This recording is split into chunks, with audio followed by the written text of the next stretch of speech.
All right, clock strikes noon, and I think it's time to hit go. What's happening, everybody? Good morning, good afternoon. We're back on the case again. Me and the red one, Jasper, sitting just to my left, the executive producer of Friday FARcast and 15 Minutes of Flame. I got to make a space for him if he wants to come in on the executive producer slot here. And so, what's going on? What's happening? A lot of people in chat. There's John G and JMP and MC and Double B. Lil's in the house. Mary Black, a Ouija Dragon Moon. Let's see. Michael R. What's going on? Renee. Please don't walk away. Christine. Great connecting with you yesterday, Christine. And Nathaniel reached out. So I hope he's in chat today. Renstar, Rennie, what's going on? Good to see you. Hope you're doing well. Lisa Marie, Debisu, can't stay long. Medi, Michael, what's happening? Coach K in the house, Uncle Glenn, the lovely Natasha Lloyd. There's Ryan. There's Nathaniel. Hi, Nathaniel. Michelle Taylor, what's happening? Yeah, full moon coming on. Lynette, the proud grandmother of Filbert and his little catkins. Such a touching story. A nice one. Let's see. Who else? Zero Dragon, 1 0 Dragon. Kathy Steen. Hello, Kathy. There's my man, Thor by the door. Jennifer Rubin. Hi, Jennifer. Good to see you. Victoria V. Danica Rose. Crimmy's here. Ian. Teresa. I still need to get back and do the cliff notes for Alex. I promise I will do that. Jennifer Fitzgerald. Well, theoretically, we're supposed to be joined here by Russell J. Gould and sent out 2 invites, and so we'll see what happens. We'll see what happens with Mr. Gould, and hopefully he will be alive on arrival. And in any case, I guess I can talk for a bit. Did anybody see Tucker last night? It was very interesting. So, first of all, UPS was the company that was targeted. So yesterday we were talking about, well, was it UPS or was it FedEx? Like who was involved in the losing? It was a hard drive, by the way. It was a hard drive. And the whole thing is just so weird, right? They got the hard drive back. They got it back. But of course, not until the contents of the hard drive were downloaded and examined, right? So they received the hard drive, and I guess all is well and good. But the thing that was really interesting about Tucker last night is that he had a really, how should I say this? He had a high road moment with Hunter Biden. Did you guys catch that? And he was talking about how that there was a lot more material that they could put out, and a lot of it really salacious. And what was interesting is that Tucker admitted that Hunter Biden was a neighbor of his in, I believe, Washington, D.C., which is where Tucker was living. I don't think he lives there now. He moved out. So they were neighbors, and he said that he knew his wife, and he spoke highly of the wife, and he said basically that he knew of Hunter's demons, and we all have them, and it seemed like he had a handle on them at the time. And basically he was saying, let's not kick a good man. Well, let's not kick a man. He didn't say good. Let's not kick a man while he's down.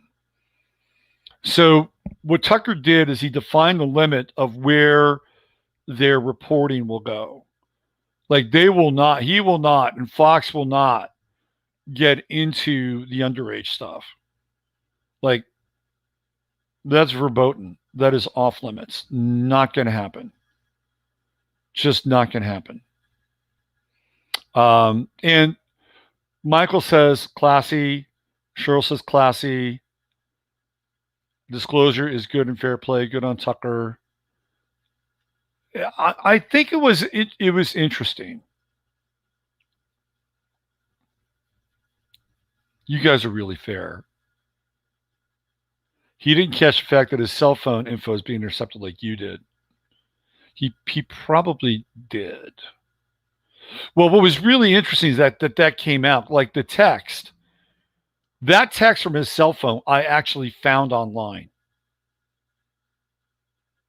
I found that text online. So his text was intercepted.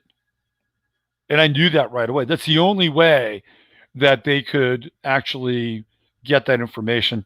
And what's really interesting is that he had Glenn Greenwald on, who was the founder of The Intercept, right? So whether or not that was sort of, how do I say this, intentional, certainly it was interesting. And, Glenn Greenwald is one of these characters. He in some ways, he kind of reminds me of Matt Drudge a little bit, although way more public. And, Glenn Greenwald comes on the scene. He used to work for The Guardian. And he left The Guardian and he started The Intercept because The Guardian was, promoting censorship. And he was getting tired of it. He had, he would submit his work and they would edit it or they would flat out reject it. So he decided to start his own kind of publishing arm, The Intercept. So he really comes onto the scene with Edward Snowden. Like he's the guy that sets up the interviews with Snowden in Hong Kong. And all that stuff happens and Glenn Greenwald and The Intercept just get right on the map, right? Like if you're going to start your own online magazine or journal or platform, whatever you want to call it, wouldn't you want to have Edward Snowden as kind of your early breaking story? I sure as hell would. That gets you on the map really fast. And of course, there's the movie, the documentary that comes out of it. And there was also the I think Oliver Stone did a movie about Edward Snowden, the whole thing.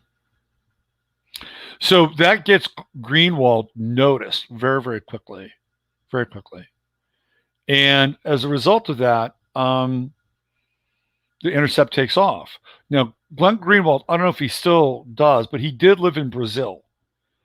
He was actually submitting a lot of his content from Brazil. And he built The Intercept into not just a vehicle for his writing, but for other writers. And he had to step down from his own online magazine. He had to step down from his own online magazine, which was kind of humiliating, I guess. I mean, it happens. Like, I guess, Steve Jobs had to step down from Apple. By the way, I just had this flash of this insight. Like I don't think Steve Jobs is actually dead. I don't think he's dead. I don't know. Does anybody really, really die in the big picture? It just popped into my head today because it was Masaki sent me a text. Apparently, Tim Cook has cancer, and then I just kind of flippantly replied back, well, maybe they can bring Steve Jobs back to run the company. And I thought, well, gee, why did I say that? Well, maybe he isn't really dead. So, or maybe he is. Anyway, Tim Cook apparently has cancer. And if he does have cancer and he does die and Steve Jobs is waiting on the other side, I don't envy Mr. Cook. I think Steve Jobs is waiting for him. He's like, you motherfucker, you fucked up my company. Because Steve Jobs was about innovation, right? He was about innovation. That's what his yeah, well, I sent an email too. I sent him 2 emails. So we'll see what happens. Did anyone see the wiki dump said Jobs had PCR test positive? That probably makes sense. Like that makes he looked like shit. I mean, I don't think he's alive, but he looked like shit when he was when he was on his way out. Here he is. There he is, right there. The executive producer. The Friday FARcast. The Buddha Cat. I'm sure Jobs is alive. Now, here we go. I mean, he did look like hell. He looked like, but it just popped into my head today. Maybe he had a disappearing act. Anyway, Tim Cook. Steve Cook would be he'd be a better head of Apple. Steve Cook was the guitarist for the Sex Pistols. He'd be a much better head of Apple. Tim Cook is not an innovator. Tim Cook is, he is a corporatist technocrat. Nothing Apple has done has been even remotely interesting ever since Steve Jobs died or disappeared or whatever. It's really just become this really mundane company that just makes, a theoretically glorified version of a product that it's known for, just nothing, gone, done. It's not even interesting anymore. But even their computers, like, I use these Apples, right? And 2013, they basically made it difficult for you to work on your own computer. Now it's impossible. And they limited the amount of plugs and jacks and all that shit. And starting off today, if I was getting into computing today, I would not go anywhere near an Apple product, especially on the computer side. I think maybe the cell phones are a little bit better because you don't have the Android. But, look, he gave away the code keys to all the Apple stuff to the Chinese. So it doesn't really matter on the phone side of things. Phone-wise, I actually think the Samsung is a superior phone. I had a Samsung for a while. It was great. I loved it. Samsung out the iPhone for a number of years. Really, really excellent phones. The photo quality was better. There was just so much about the Samsung that I really, really liked. But if I was getting into computing today, I wouldn't get anywhere near like an Apple laptop. I would go just, straight PC, roll the fucking dice with Windows 10, whatever. I mean, you could go back to, 7 or Vista if you want to go, but, they don't always make, new applications or, new pieces of software, for those versions, for those versions of Microsoft. But they were the best, though. Windows 7 was the best. Vista, everybody bitched about Vista until they got to Windows 10. Anyway, right now I'm communicating to you through a PC, and it is this big fat Dell computer that I have. It's actually a server that doubles as a computer, and it's my beast. Yeah, Apple is just, for a while, it was cool, and Apple kind of led the way in high quality graphics, the relationship with Adobe. If you were an artist or doing publishing, Apple was the weapon of choice. By far, it was the weapon of choice. It specialized in about 2 or 3 things. And then outside of that, you'd want a PC. If you wanted to do accounting software, or you wanted to, to do, software or have inner office sort of, communication or whatever, Salesforce, you wouldn't use an Apple. But if you're in publishing, you would definitely use an Apple. Back in the day, they had, what was it? They had a publishing application. What was it called? was it Word Maker or Page Maker? They had Page Maker. And when I was back in the magazine world, working at San Francisco Magazine, we used PageMaker to actually lay out the magazine, and it was on Mac SEs, the ones that look like little droids. So that's where we actually laid out the magazine, was on PageMaker, and they had then they would take the layout, and then they would send that to the printer, and then we'd get the cutout stuff from the people in the art department. And this is back before they were actually using computer graphics.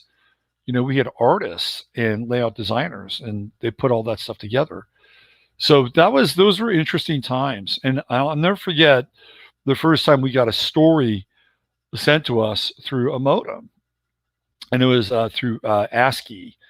And it was like, it took forever.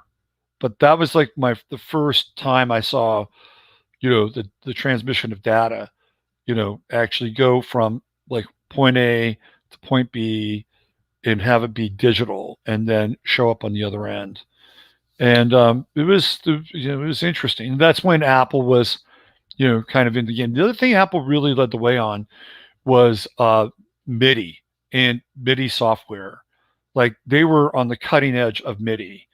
And I used to hang out with this woman who, so back in the day, there was this woman in San Francisco who had she started this like apprentice business. It was kind of a cool thing. And what she did is she hooked people up with people that would want to apprentice and mentor with somebody else.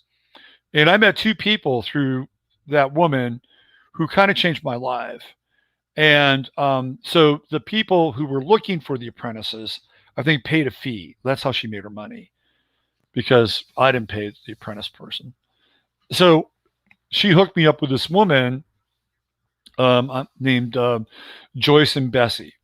And Joyce was like really super talented.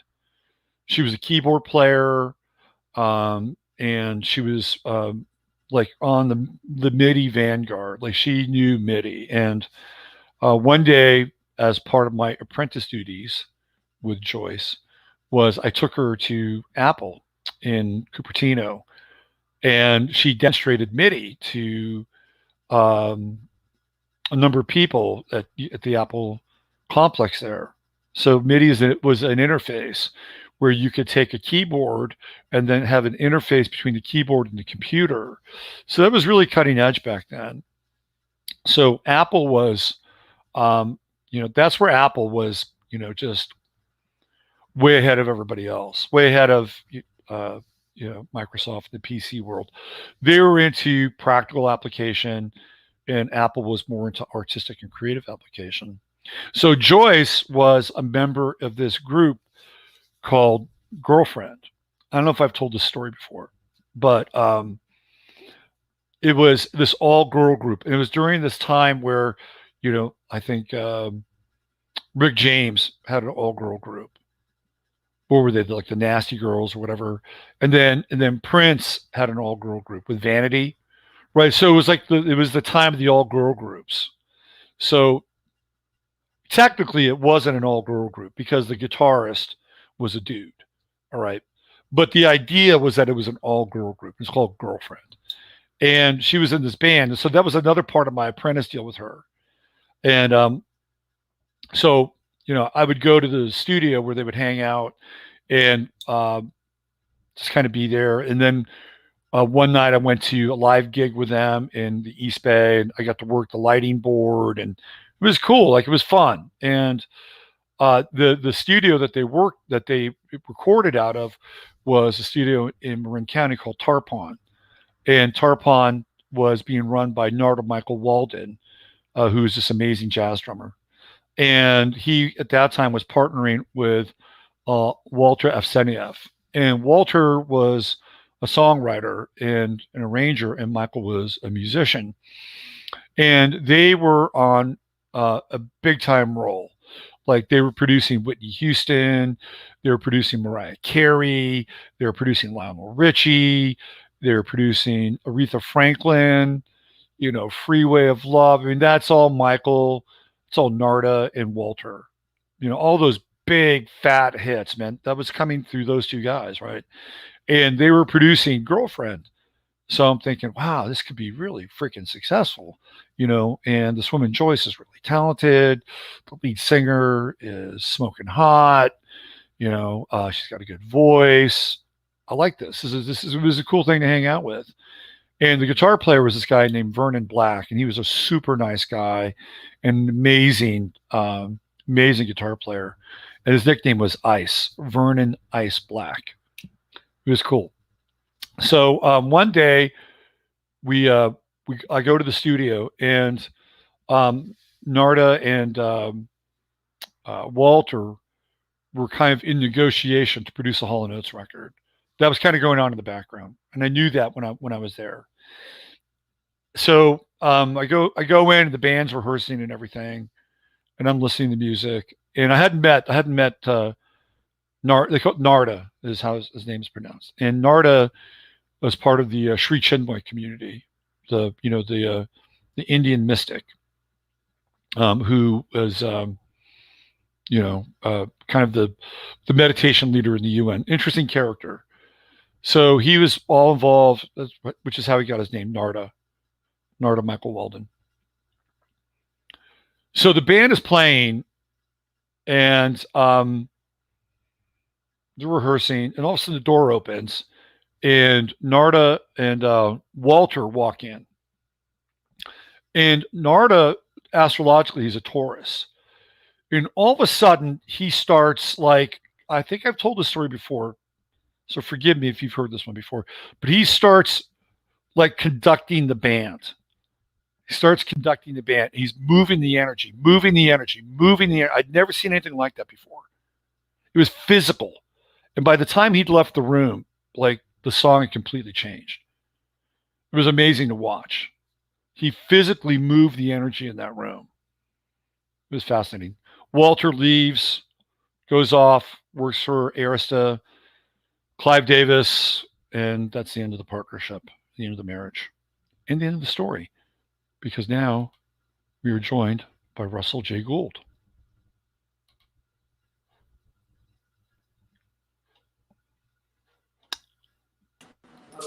Hey there. We are getting Russell J. Gould for you here in just 1 second. Okay, great. For the delay.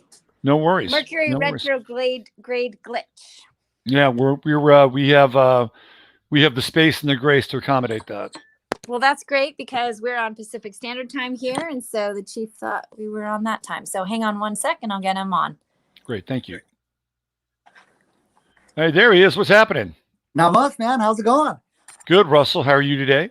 Oh, busy. Just really busy. I'm in the middle of putting a lot of contracts together. I finally found I have a lease contract with the Secretary of the Navy's office for the flag, and so I found it. And I've got so many tools all over the place, so I'm in the middle of putting a lot of things together in case these guys get really funny with their fake election and all the things they got going on.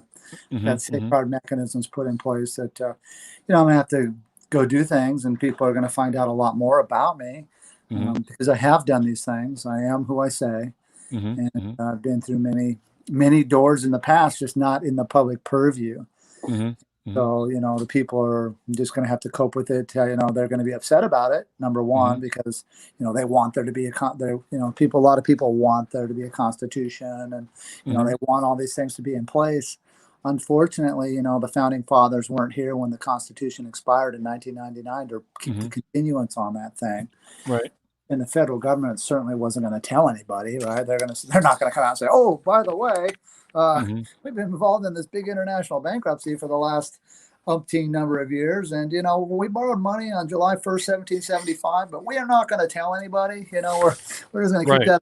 We're going to keep that a secret and let everybody think that it was July 4th, 1776." But nothing becomes law for 1 year, 1 day, and then there's 3-day rescission, which is July 4th, 1776. So that was kind of the day that they all kicked it all into place and kind of did their spoof on the people.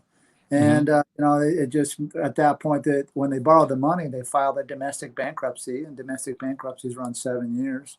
Right, right, And right. Which is interesting because those are Saturn cycles in astrology. So you yeah, may find that over the course of our interview, I may have a few astrological references that sure. pop up along the way.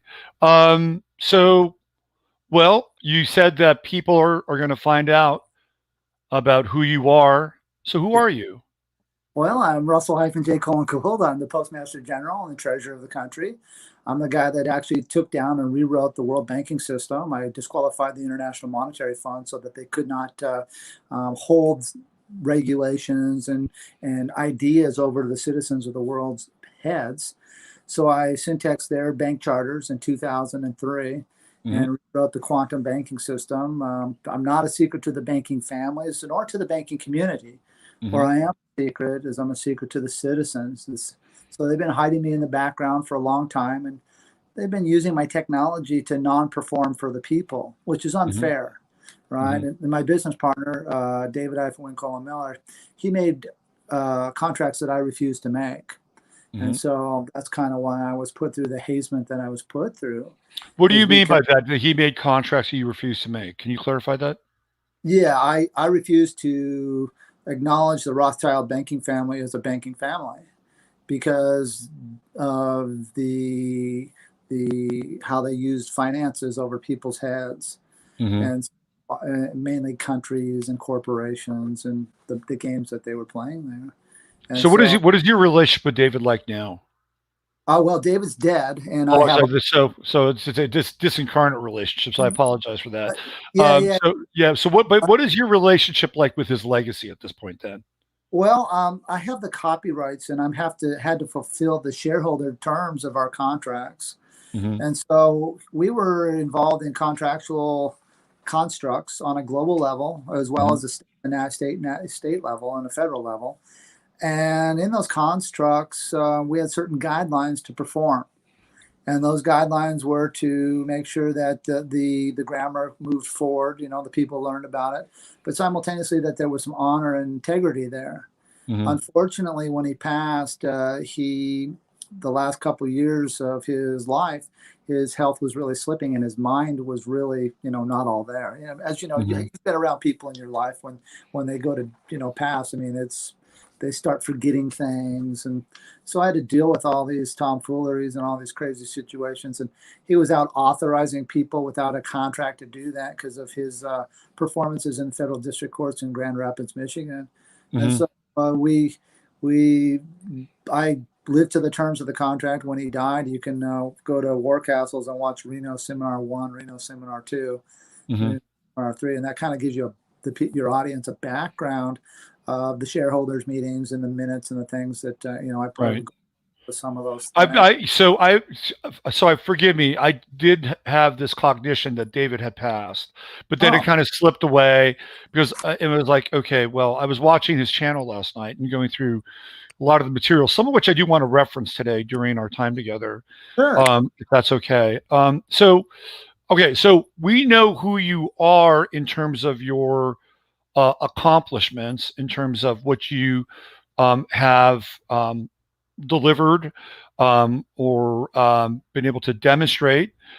But who are you apart from that? Who are you apart from the things that you have learned and done? Who really, at a kind of a spiritual and soul level, is Russell-J. Gould? Well, I'm someone that's always learning about myself, someone Okay. that strives every day to get up. I pray, I meditate, and project things that I wish to come into my life. Hmm. Uh, I I work really hard.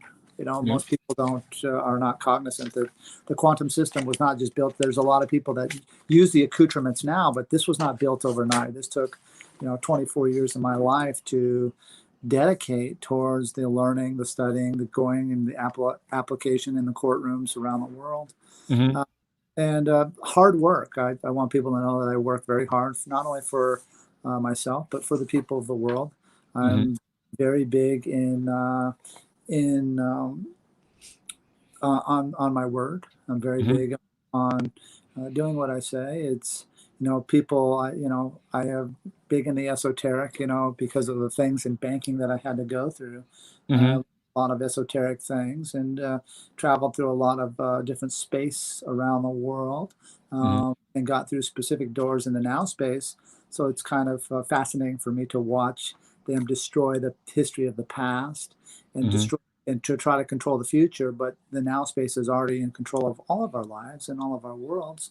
And so I've made a gateway or a safe haven for citizens to board that vessel if they're in joinder with me. If they're not, then they're going to have to deal with the theft of my copyrights and the things that David and I had set up. And I say David because I'm the only guy with copyright release when David died, and because I brought the quantum of the now space to David. So, we had a contractual arrangements or contracts that we've published on a worldwide level back in 2000, from 1999, actually stemming to 2014, 15. We took down in 2006, when he surrendered the flag. I didn't talk to him I was in the middle of conducting the world's largest court-martialing at the time. Yeah. And he was safeguarding the people behind the court-martialing, right? So they were using him and his words and his contracts to try to discredit and disqualify them, because I took it to such a large level. I ended up filing. David did a hand filing with my contracts at the World Court at The Hague, and it established who I am as a commander-in-chief on a global level. It wasn't about David at that point. It was about the establishment of putting a system in place so that the people could have safety and security, to where we didn't have to participate with the pantomimes of some of the things that they're seeing forced upon us out there right now. And so, Right. So I became interested in you. And by the way, I had seen some videos referencing you in your work with the postmaster and harbors and ports and lanes and things like that. And I thought it was very interesting, and I wanted to learn more about it. So then I saw you on Robert David Steele's show, his program, and I thought, well, I think Russell would be a very interesting guest for a number of reasons. And I think we're in a time now where people are really looking for answers and truth, and liberation, and liberation from the matrix, and liberation from the matrix of a system. And this is another reason why I wanted to have you on the show, because we're looking to find ways to how would I say this, indemnify ourselves in some ways against the onslaught of this tyranny and kind of the psychic incarceration that is being sort of walled up around us. So I'm like, okay, well maybe Russell has some tools that we might be able to tap into here that that could be applied. So that was sort of my genesis in getting interested in you, right? And how you could maybe answer a few questions along those lines. Now, in the spirit of fairness, okay, I'm going to be very open and upfront at the beginning of this video, and I also have encountered a lot of controversy around you, okay? And because I like to uncover the truth, I think it's important to be able to discuss things in an open fashion. So Yes. I'm not here to jump you, and I'm not here to do it like a gang thing. But I do want to address some of the controversies, and I want to be upfront. I want to be upfront at the beginning of the interview about that. Okay. You bet. Ask Okay. away. Okay, great. All right. So first of all, I want to start with the basis of your work, which is the quantum language. Let's just try to lay this out there. And I spent some time watching David-Wynn give a demonstration, which was quite good, by the way. So I'm wondering if you could share with people who are not familiar with how your work and David's work is applied, what the thumbnail version of the quantum language or the PARSE language is. Great question. Yes, we use the prepositional phrase, which we use a preposition and an article and a fact, or a set and a fact. And it presets the fact. So we have two prepositional phrases in front of our verb of thinking. And then our verb of thinking is the thinking which takes place within our sentence structure, within the formula. But the thinking never changes the condition of the act or the facts, right? So now we can take a look at, we can preset the facts using the prepositional phrases, and to look at the condition of mind, why the facts were used. Were they used for our betterment of our mankind? Were they used to trick our mankind? Were they used to help our mankind? Were they used to mislead or wrong lead our mankind? So this is where the verb of thinking can be placed on trial to ask the questions of the very good questions of why, how, when, where were these atrocities or were the damages happening, and who conveyed that? You know, who authorized that? Who delegated that? And we pin it into a now space so we can pinpoint who authorized that damage now. And so the value of it is tremendous. The cool thing about this, Robert, is we get a chance to go in and out of every languages in the world, and we lose no deviation in our sentence structure. So in the history of mankind, it gives a level, fair playing field for the citizens and the governments of the world to board the vessel if the functionalities are correct. You know, there's a lot of people using this and using it as a transmutation for their lives and transmitting causes which benefit people's lives, but they're breaching the terms which were already established before a lot of these people come aboard. So we're busy sorting that out right now. So great question. So I have a visual for people that I want to share. And if I can come to the, okay. So I'm not going to actually, well, maybe I'll play a little of the video, but what I really want to do is I want to give people a visual about with how David-Wynn Miller broke this down. Sure. So you can see this, correct, Russell? You can see. Yes, guys, you did. Right. Yeah, here, right here, right. So we can see David here, and this is basically he's assigning a numerical value to each one of these positions. 1 equals the adverb or the modifier, 2 verb equals motion thinking. So essentially, you guys or David created a code that would allow him and yourself to go through documents and basically link a numerical value so that you could see what was going on from this perspective. Is that correct? That is correct. It's simply solving for Y, solving for X, solving for Z. Same style of function under a numerical cipher. This was just an arbitrary form of ciphering to look at the order of operations of how concepts or words are put on paperwork and come together. What I brought to the equation of that with David was putting it into a now space. And so that's when he made me a business partner in 1999. And we did what we did with the flag. We caught the United States coming out of a bankruptcy. And we looked at this, and I applied the applications in the courtrooms on a worldwide level. Back to, you know, David was a genius in what he did, and I was a genius in what I did too. You know, so it took two of us to get through this gauntlet. Unfortunately, like I said, I did not make the commitments that David made. I refused to. And so he did not have to go through what I went through because he was protected by the Rothschild banking dynasty. So I'm going to play just a little bit of this so people can get a taste and a flavor of David's teaching style, delivery, etc. Okay, so it won't be long, maybe about two and a half or 3 minutes. Okay, here we go. You bet. Thank you. Colon, because it creates a prepositional phrase. I use a hyphen to make my David-Wynn a compound fact, and then I follow that with a full colon to identify my surname, which is Miller.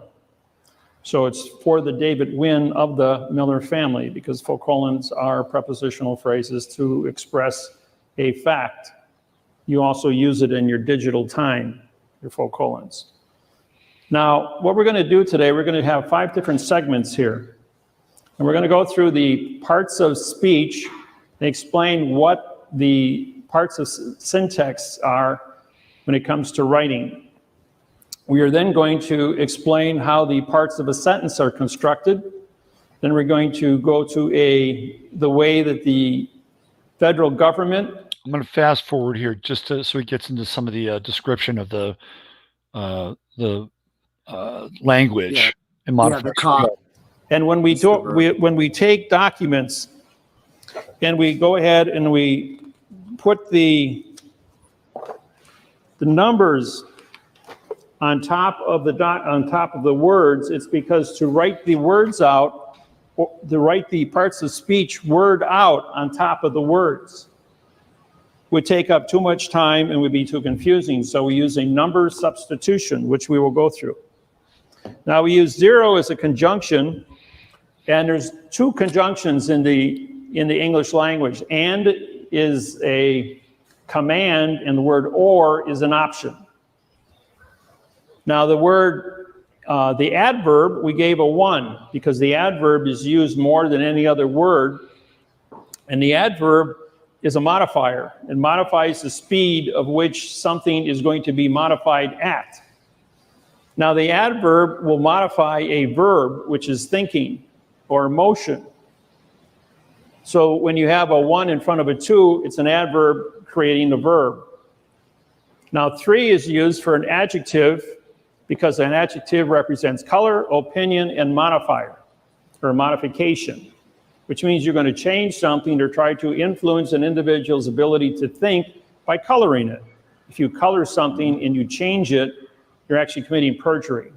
Okay, that's an interesting statement, and I want to just ask you about that moving forward. But I also want to continue because he does something really interesting with this pen here. As you're injecting your own prejudice or your opinions based on how you're going to describe it. And the word describe, de means know, ascribe means to write. So you're changing the condition to create a no written document. Now the adjective will always appear in front of a pronoun, just like we have the word black. Black is a fact. The word pen is a fact. You put black in front of pen and it means black pen. Black is an adjective.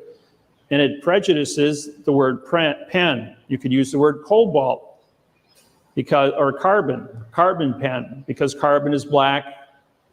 And it also is a shade of black. There's 1,200 shades of black, so you can basically say there's 1,200 ways to modify the word pen by just using one color, and color is an infinity of an opinion. Now, okay. So I'll stop there. So the thing that was interesting, right, is that moment he gets into this, and he does this throughout this presentation, and he's able to take this number and then expand the number, like 1,200 colors of black, right? And so he does this again and again and again, and it's actually quite fascinating how he has this almost polymath relationship to language, and for me, it's interesting because there is this kind of, how do I say this? There's this mathematical kind of construct that's going on there, right? Yeah. It's very mathematical in a lot of ways, and at the same time, like when I was a kid growing up, I'm like, I was not a math person, right? I'm a language person. So when he says that when you describe something, right, or you offer your opinion, that you're coloring it, that you are now you're prejudicing, and you're in the process of committing perjury. As somebody who plays with language, to me that was a very interesting statement, and that it was something that made, like, I got it, but I was also uncomfortable with it, because it was almost like if you step outside these lines and you decide that you want to describe something, he gets into things like assumption and opinion, like you are basically committing a perjury. And as somebody who theoretically would be creative, I'm like, wow, that's really narrow in some ways. Like it's really defining this thing in a very structured and ordered fashion. And how do you feel about that? Like, was that something you agreed with him, or or is this where you come in with the now thing? Like, where do you weigh in on that? Well, the now thing, see, it is the author's condition to use the prepositional phrase in a way that that choice of word does not damage anyone else. So you're coming down to the volition. So this is where David and I had some differences, because it's a moral, the looking at the verb of thinking is for me, it's more of a moral position, that when I built something, I built it in a way that it did not damage anyone else, right? Because I was doing it in a finite position where there were no presumptions, there was just closure on the contract terms. So if I'm entering into contract, to have closure first on the terms and on the words gave me a now space position to where everybody concurred with those words, or they did not board or join the contract. And so, committing perjury is an interesting thing. To commit perjury, first of all, you must have knowledge, right? So you establish knowledge. Knowledge is based. So is knowledge equal to conscious intent?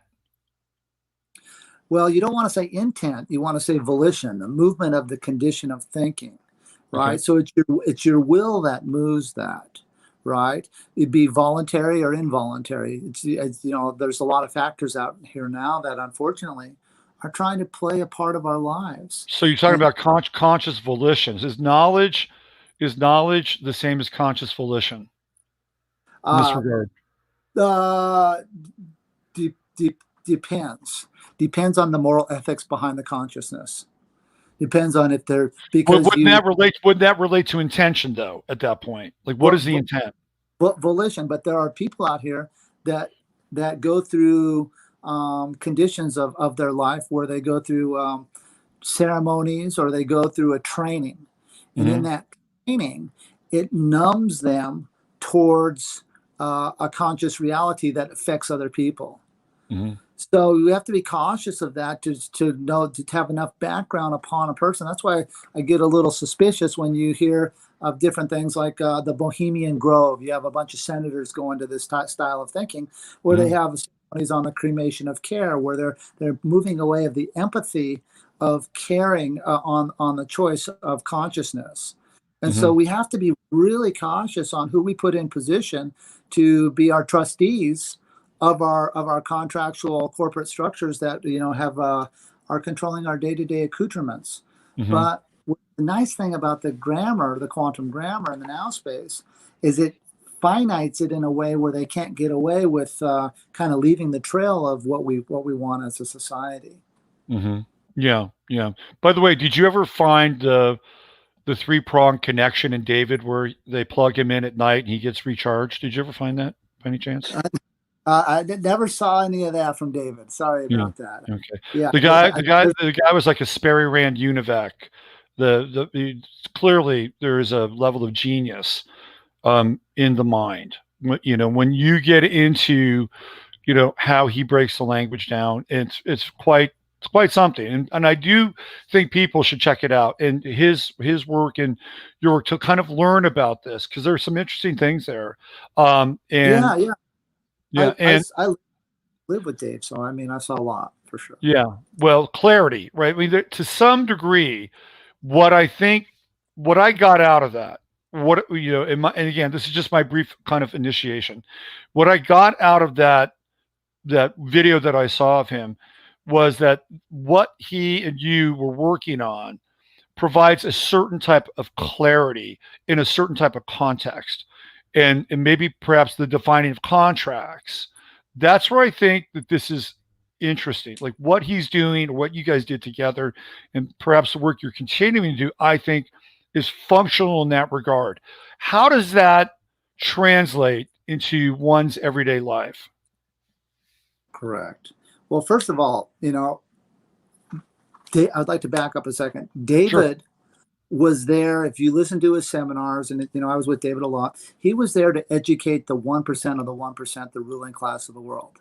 And he says this multiple times. Right? So he didn't care about the people. So I looked at him more as a traitor towards the people. And I sat down with him many times on fishing banks and fishing trips, where I would discuss, well, what happens when these people are using the grammar and they're telling lies? And we're seeing a lot of that now as he's passed, right? We're seeing a lot of people step up that are fake as can be. They're telling all kinds of lies, but they're using correct grammar to do it, right? And his answer to me every time was the same. Well, Russell, you would start a war over that. I says, well, that becomes down to honesty. That's from within. That should be taught as a day-to-day function of our lives as a child. With some of the family accountabilities as a family is to make sure that the family knows about honesty and honoring contract. Right. So David and I differed there because I looked at him as a traitor to the people at that point, right? When he's up there bragging about his friends with the Clintons and friends with the Rothschilds, I looked at that as a traitor to the people because those people have done nothing to help the people of this planet. Did you feel betrayed? I didn't feel betrayed until I saw what happened in Michigan when he surrendered his flag and surrendered his quantum position. And, the U.S. Marshals took me outside after that trial and they're like, Russell, now you see what we're talking about. We believe you, Russell. We believe you. You're a man of your word. But we don't believe a single thing Dave's saying. He wasn't with you at the Supreme Court. That's you on the videos there. That's not David. You're the chief judge. I'm like, yeah. They're like, was David with you? I'm like, no. Like, you see what we're talking about? He didn't live what he taught. So I looked at him as a traitor, and I felt very betrayed. And so when people come into his life later on in life and they say we didn't have a good relationship and I was a traitor to Dave, we'd be very careful about what you're saying there, people, because were not there to comprehend and live out the journey that I've lived. And so when you see these people, there's one guy out there claiming to be the chief judge of the Federal Postal Court. He's nowhere on the copyright, sir.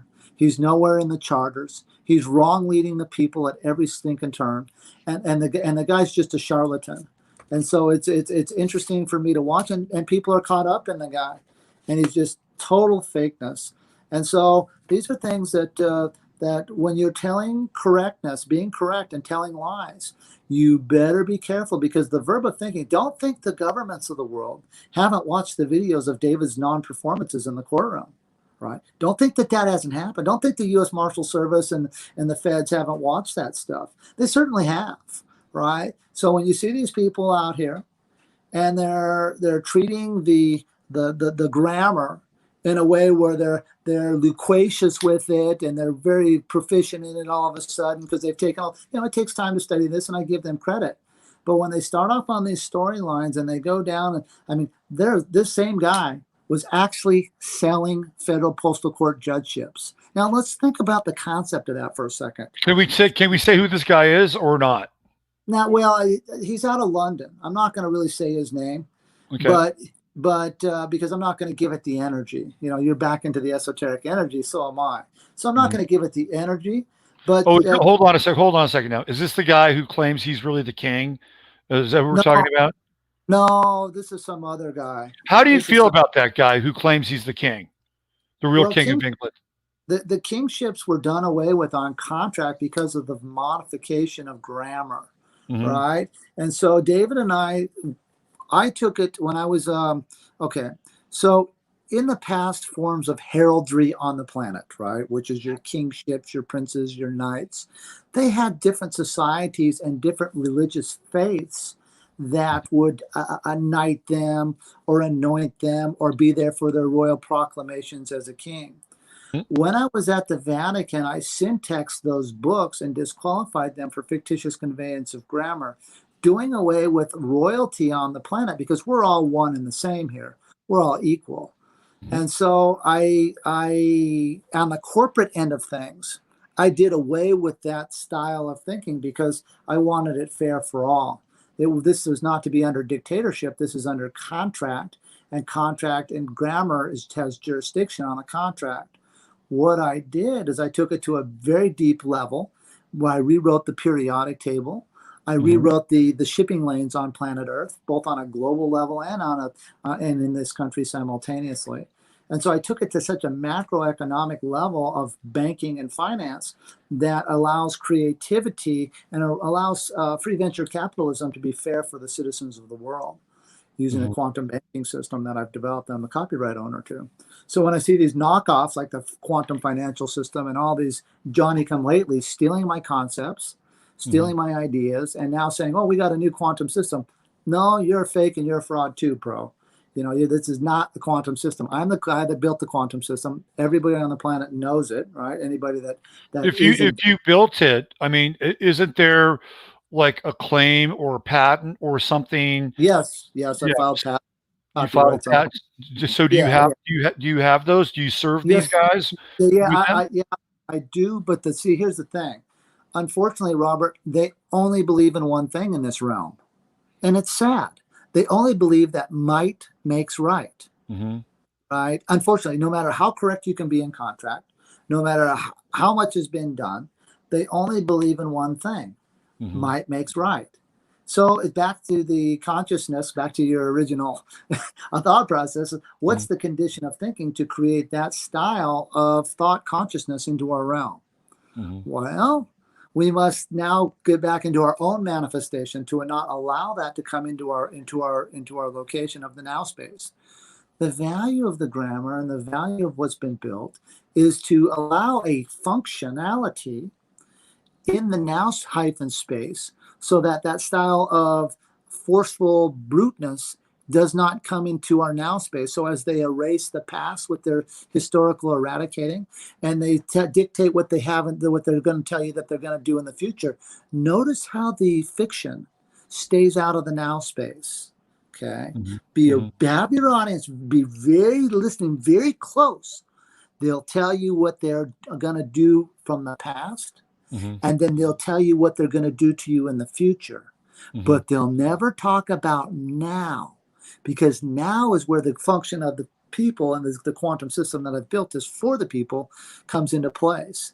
And we have jurisdiction and the authority and the power in the now hyphen space. So using the prepositional phrases to control the facts that we allow as postmasters and claim of the life beings in our now space now will control your now space, because you can never be in the past and you can never be in the future. So, does the system work? It works very nicely. I don't need to go file my copyrights or patents anywhere because they're always there now. So wherever I show up in the corporate structures of the world, don't think they don't know me, sir. Okay. Don't think that I can't walk into a place that I've never been before. And everybody in the building know who I am on site. Right? Don't think that's not a true statement, because it certainly is. Okay. So I've lived this out over and over. I have many witnesses that have been to locations with me.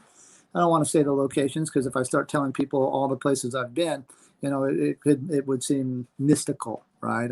And it seems I've seen kind of mystical that why hasn't all this occurred? Well, it is happening, and it happens in the now space. Just the people aren't there to ever see it, and they hide it from you in plain sight, right? The quantum of the now hidden from you because they're only talking about the future and that what they're going to do to you, and they're erasing the past, which means they never come into the now.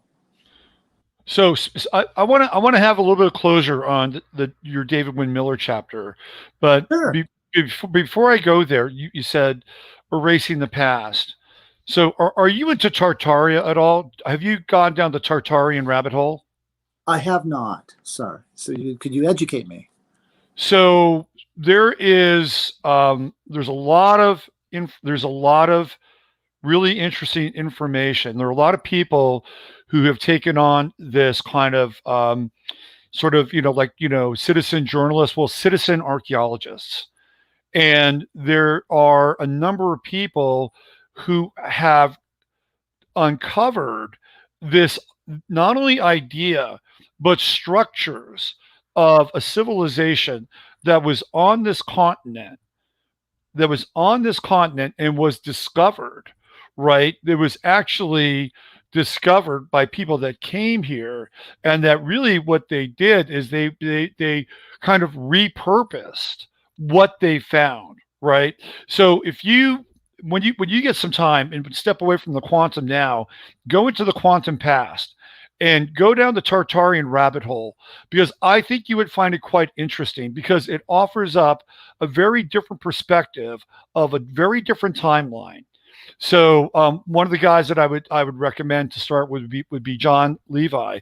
And when you begin to see these buildings, right, when you begin to see the evidence of structures that really shouldn't have been here or should not have been created in the time span that they were created in, it begins to put a completely different spin on history. And even some of the 1776 historical kinds of things that you're talking about. So I was just wondering if you had gone down that rabbit hole. Well, I created, like I said, periodic tables, both on the periodic element charts as well as the monoatomic level. And when I published it in 2005, the NSA and the Department of Defense pulled me off the streets to have a conversation with me about what I had just done. And those storylines were also in multiverse functions, where I had taken a look at concepts like the Anunnaki and some of the Sumerian things, and some of the multiverses that are out there, of the multi dimensions that can come into locations. But I will definitely take a look at that. I don't, again, Robert, I don't claim to know everything about the past. Yeah, no, I just thought, let's throw that out there. Let's see where Russell is on this thing. Okay. So I just want to get a little closer on the David side. I want to begin to move some things forward and talk about you. So my take, this is just my take, right? Like when I look at those presentations with David, and when I look at your presentations and interacting with you, it's almost like you guys created like sort of one being together. Like my feeling about you is like I feel like you're empathic. I feel like you're intuitive. I think you have a fairly well-developed feminine side. And David is all brain, right? He's like all brain. He's like all up here. And it feels to me like when you were together, you were almost like completing sort of one being in some ways. Did you ever get that sense when you were kind of spending time with him and hanging out with him? We differed in many theaters, right? We were both intelligent in our own, he didn't have the position of courage, right? He had no courage within him, right? And so we were so totally different in the energy that we brought to a location.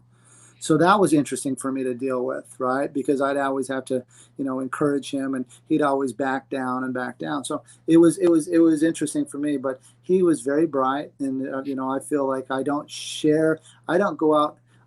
What I've learned, Robert, is I don't go out and tell everybody everything I know. Right. I don't talk like David. I'm Russell J. Gould. I'm a pretty humble guy.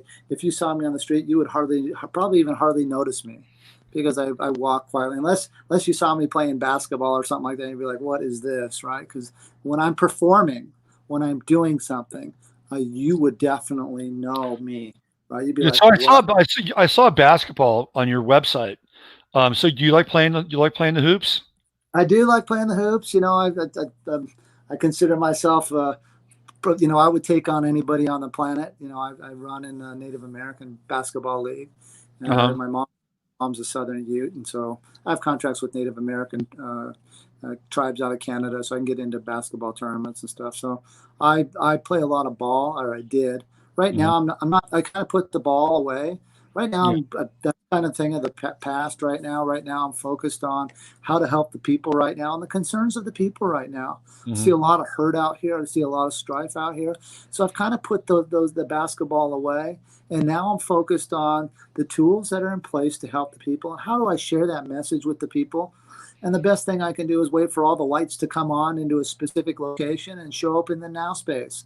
And then the people, your audiences and the audiences of the world have been told that, I am this person, just because you may not be cognizant of it.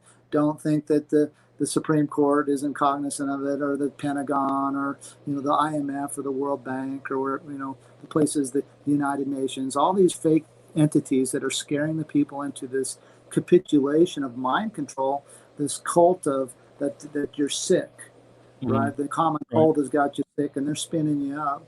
I'm waiting for the chance to for my day on all of that, to safeguard the people of the planet and say, hey, there's a solution in place that where we don't have to do that, where we can learn how to communicate. And in that communication, we have finite closure on, hey, if you're sick, go ahead. If you got a cold, go ahead and stay in your house. Be accountable with that cold, right? Be accountable with what happens to your body. Simultaneously, we have a lot of difficulties because of our food intake and the things that have been given to us and the chemical engineering that is occurring with us. So it's an interesting thing with the water and all the things, And the solution and the allopathic solutions that they have for when you're not feeling well, which make it even worse. So ultimately, how do you feel about your connection with David? Are you reconciled? Are you at peace with it? I have to be at peace with it. When he passed away, I had to move the corporate structures within my mail shipping lanes, and I complied with all the terms of our corporate structure. And so I'm at peace with that. What I'm upset about is you have all these people saying that we had this huge fight, we had this huge this, and we have huge that. People that are saying that did not have the long working relationship that David and I did. Right? They're coming in 5 years from when he passed away, and in the last 4 years he was shaky at best. Right? I'm being honest with myself, and I had to be. I had to court-martial the guy. I had to do things that I didn't want to do. When I court-martialed David-Wynn Miller, do you know that he was dead within a year? He was so far gone when I court-martialed him, he couldn't remember things. Like, I was his business partner. We're talking about it, one of the geniuses on the planet. I consider myself a genius. I don't say a lot what I know, but I'm a pretty bright guy. And I considered him that, right? Because I consider myself, I don't hang out. I don't hang around with people that don't have the same, energy as me. Right? Could you court-martial Adam Schiff, please? Could that happen sometime soon? Who's that? Adam Schiff. Can you court-martial him?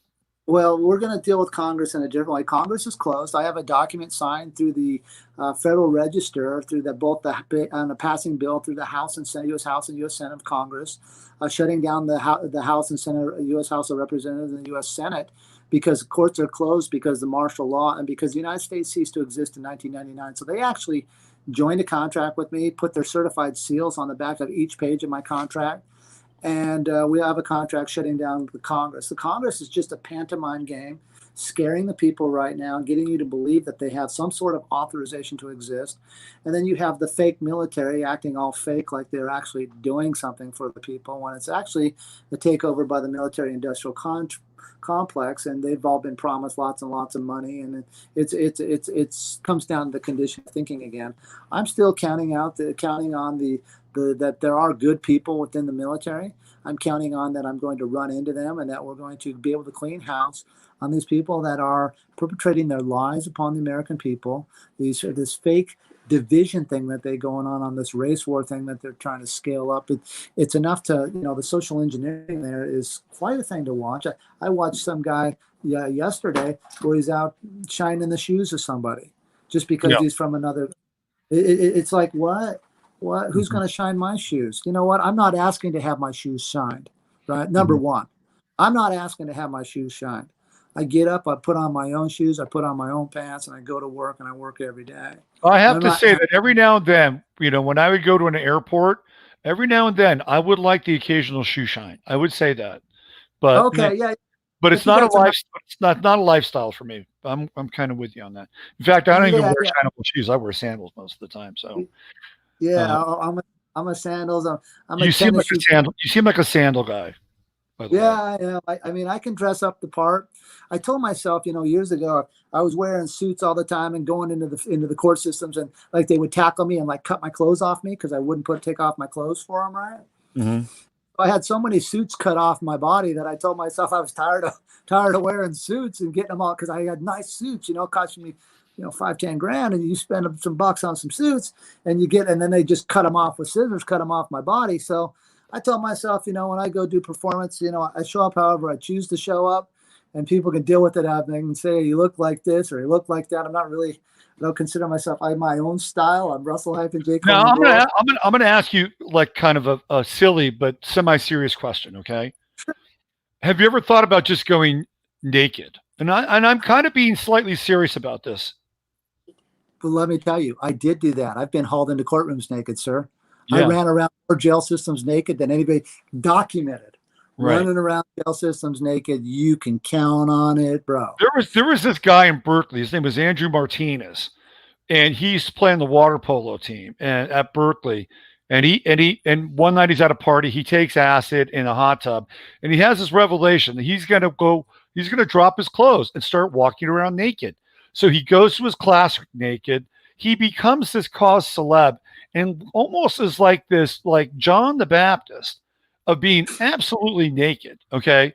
Now, if I had a body, he was a water polo player. If I had a body like that guy, I might go naked too.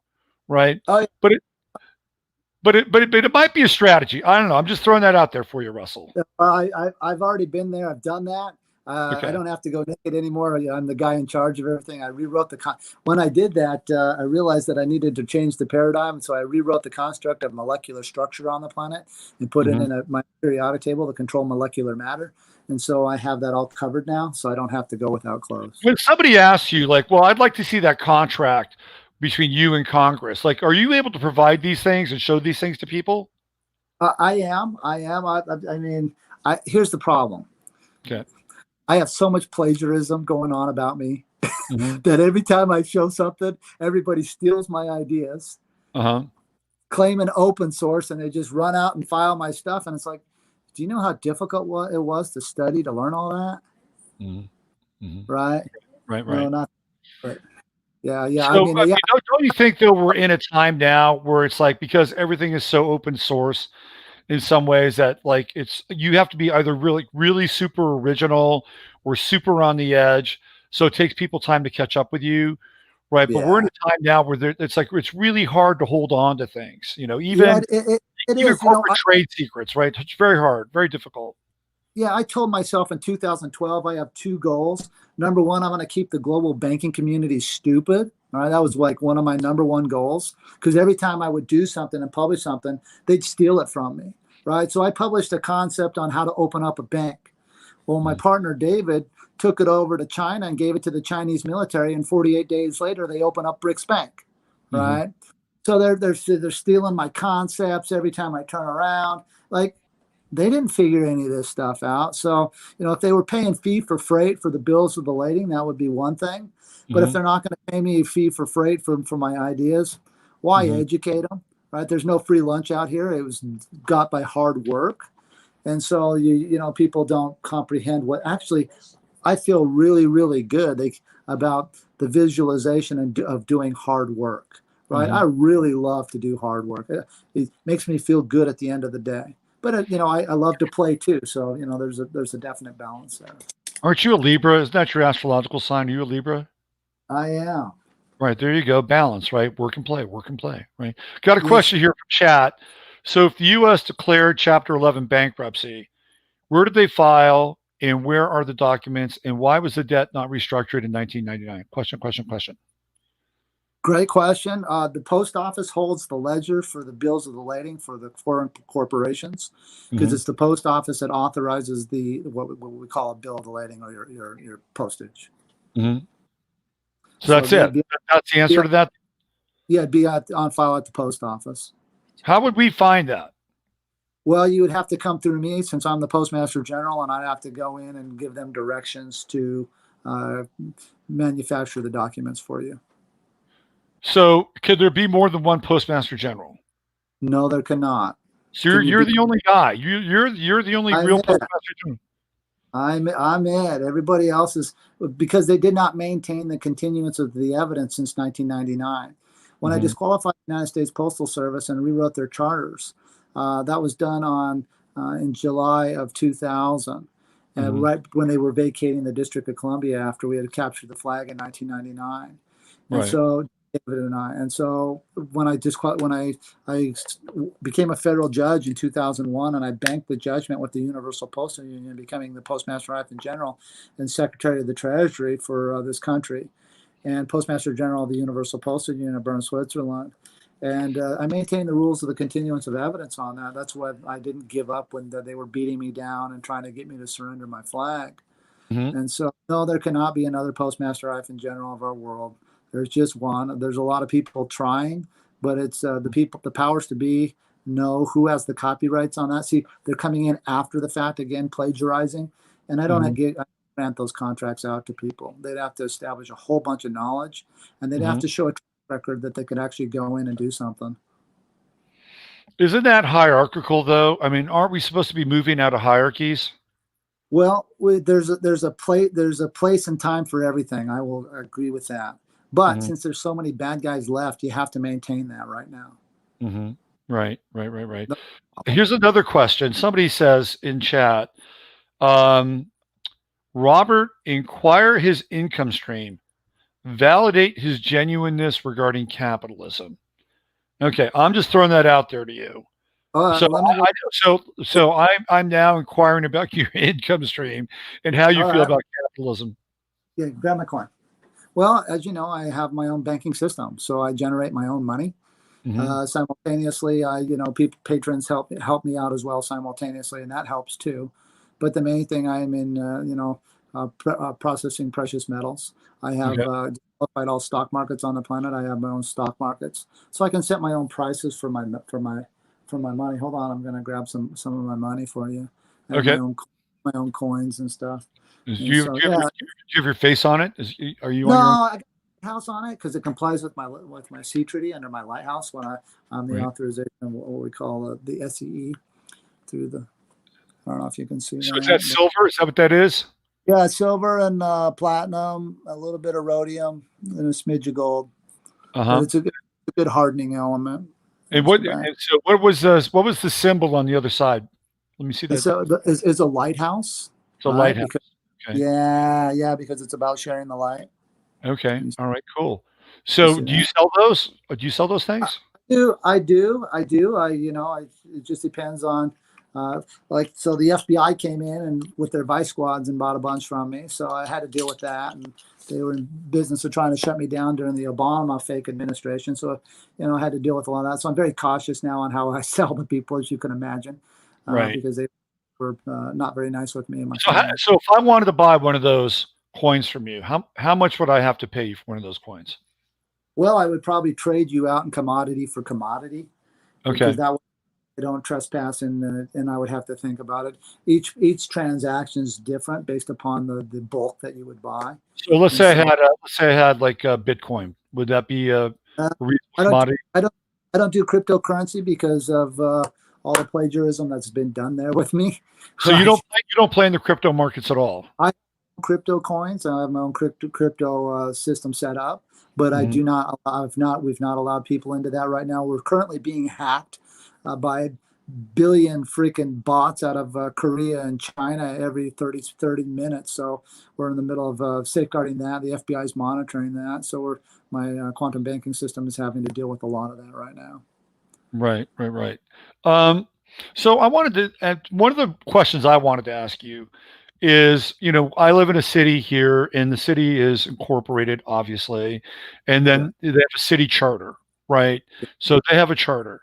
Now, I have always wondered if, number one, you can override a city charter. Number two, can the city charter be overwritten geographically? Meaning, can I live in the city and overwrite the city charter, or do I need to step outside of the boundary of the city and create a new city charter based on an unincorporated area, but still have an identification with that city? Do you have any clarity on that? Yes, I disqualified the International Chamber of Commerce, so I took it to that level. So I disqualified the International Chamber of Commerce, the United States Chamber of Commerce, and which the Chamber of Commerce is, which you have to, when you go get your licenses for your corporations to set up your business structures within the city paradigm. That's how I go about to move my entities into, like I've set up banks and stuff before in city limits and stuff like that. Okay. All right. Be right. So I want to. There's another video that I want to reference here, and Okay. this goes back. I'm not sure how long ago. This is. I found this on the David-Wynn Miller site, Oh, and sure. so it was something that I thought was interesting, and I wanted to see where the follow up on this thing is. Okay. Sure. So this is an interview with Glenn Caldwell. Do you remember this interview? Yeah, you bet. How long ago was this, by the way? This was in 2012. Okay, because it looks like a 2012 style website. I was just wondering. Okay, so um, to set the stage here, you're talking about work that you were doing in Hawaii Yes. with I believe whether it's the sovereign It was movement. it was with Kayleen Kahali, and David and I had to kick her out of the federal postal court. We kicked her out because of her lack of knowledge. What had happened there was, as I got involved with that, David, remember, was hiring people that weren't qualified. Yeah. And she was one of the ladies that wasn't qualified, and she kept disqualifying herself under a lack of knowledge as a federal postal court judge. And I said, David, I says, I'm getting rid of her. She's not going to be in joinder with the federal postal court because it's my number that's on the federal postal court charters that created all this. And because it was, it was my doing, not David's. And so he said, yeah, no problem. And so we threw her out of the postal court, and I kind of broke basis with that. She was upset about it. And I says, look, you just don't have knowledge. I'm not trying to be a jerk. I'm just saying you need about 12 years of study time just to get in position to be a federal postal court judge. And you better be in court, quite a bit in that to go learn the bumps and bruises and learn how to be a judge. And Russell, so isn't there an easier way? I mean, I get this, right? I get it. really is. Isn't there an easier way for us to like just, cut through everything and, get into a quantum now with a type of consciousness? Yeah, versus- there is. There certainly is. Unfortunately, a lot of people are going out there making claims and trying to set up this and that. And the constructs were already been put in place. And so they're coming in way late after the fact. They have no joinder with me, which is an interesting thing for me to watch. I'm going, wait a minute, you're using my stuff, no joinder. Who are you people again? So with me, I like to see what the condition, it comes back down to the consciousness and the condition of mind. Mhm. Every once in a while, Robert, I meet great people like you. You're asking a great question. Hey, how do we get involved and not have to go through all the red tape? Mhm. Well, unfortunately, the system was set up, or fortunately, the system was set up for that. It wasn't set up for all these people to come in and say, I'm this, I'm that, I'm this, I'm that. No, it was set up for fairness under tenancy, for controlling your own world, governing your own lives, being in charge of your own thinking, and learning how to do that through a corporate day-to-day function of your usury and the things that you've already caught up in, and how to salvage that back across into a now space function. And Right. so when I see these people out here and all these people, I'm claiming to be a federal postal court judge and I bought it from so-and-so. What, and I'm looking at the charters. I'm like, well, they're nowhere to be found. This is fake. This is fake. This is fake. And good people are being wrong led everywhere. It's kind of a travesty, but the fiction loves it, right? Because it creates all this uncertainty. It's a good harvest for them, right? They get to go out and harvest people. And so they kind of love it. But, things, fortunately for me, things are kind of getting in place on the fiction side where they're going to turn on all the lights in one spot. Right. So when they do that, then I get a chance to show up and be me, and then we can delegate back downwards to kind of cut those people out of the way that are wrong using the system, as well as simultaneously open it up for the people to have their jubilee, because to get this done right, you're going to have a jubilee in place, which I have built into the quantum banking system. You say jubilee, you're talking about a bank holiday and a reset, right? Yeah. Yeah. Well, I'm comptroller of the global currency. I have a lot of functions on a global level and a lot of authorizations on a worldwide level that I don't want to get into. But in that, it's a sense of fairness for the people. It wasn't about really resetting the currency. It was about what would provide the best vehicle mechanism for the people to have a yoke taken off their back where they can decompress, and learn about the grammar during their decompression stage. Upon doing that, come back out and be fully accountable for their actions towards our fellow mankind and learn how to communicate. So these are things that I built into the system on a worldwide level as the comptroller of the global hyphen currencies. And you know, as I come forward, you'll get to learn more and more about all of this. Where do you weigh in on the Nasara Gisara stuff? You got to be familiar with that, right? Yeah, just fake news. You know, unfortunately, the people that are running that, Kim and all them, they do contact me. Unfortunately for them, you know, I know where they're from, right? They're from Bush Sr. Me and Bush Sr. didn't get along at all. In fact, I was threatened multiple times that he was going to kill me, this and that I wasn't the keymaster of the Vatican. I can't begin to tell you the meetings I've sat through over that loser. But I court-martialed his son, and that was fun too. So we'll catch up to him soon enough. So, okay. I'm again, full disclosure, somebody sent me an email and it in regards to you and David. Okay. And it is, I'm going to be straight up front. It is not a laudatory comment or question or statement. Okay. But I need to bring it up. And so I'm just being straight up with you and forward with you. Okay. Go ahead. Not going to handle it. Okay. So this is what the person sent me. I'm just going to try to get into my, give me one sec here. Okay. Okay. Yeah, So this is, I'm going to read this. I'm not going to name the person. I'm going to read it from the start of the email to the end. Okay. Claims that Russell J. Gould and David-Wynn Miller saved America -- are demonstrably false. Shut them down. Russell Gould, David-Wynn - Miller made big claims for themselves, but those claims are not true. I will tell you what is true -- It's true that our grammar -- that is our use of grammar leaves a lot to be desired, but English is still our official language, as it should be. It's also true that we are very ignorant about a wide range of subjects, but it's not our fault. We have been deliberately left in this condition by a public school system that does everything but educate the public. I think you would agree with that, right? Sure. At least that part. PARSE, PARCE, is just a variation of a very old fraud scheme dating back to the reign of Roman Emperor Justinian. Please see the uses of dog Latin as revealed by the research of the Australians. Now, I don't know who the Australians are. I don't either. That was he quotes Romley Stewart. It is not mathematically correct. It can't even distinguish between a cucumber and a pickle. Now, this is his email. All that PARSE is meant to do is to defraud and demean you. Okay, that has to do with PARSE.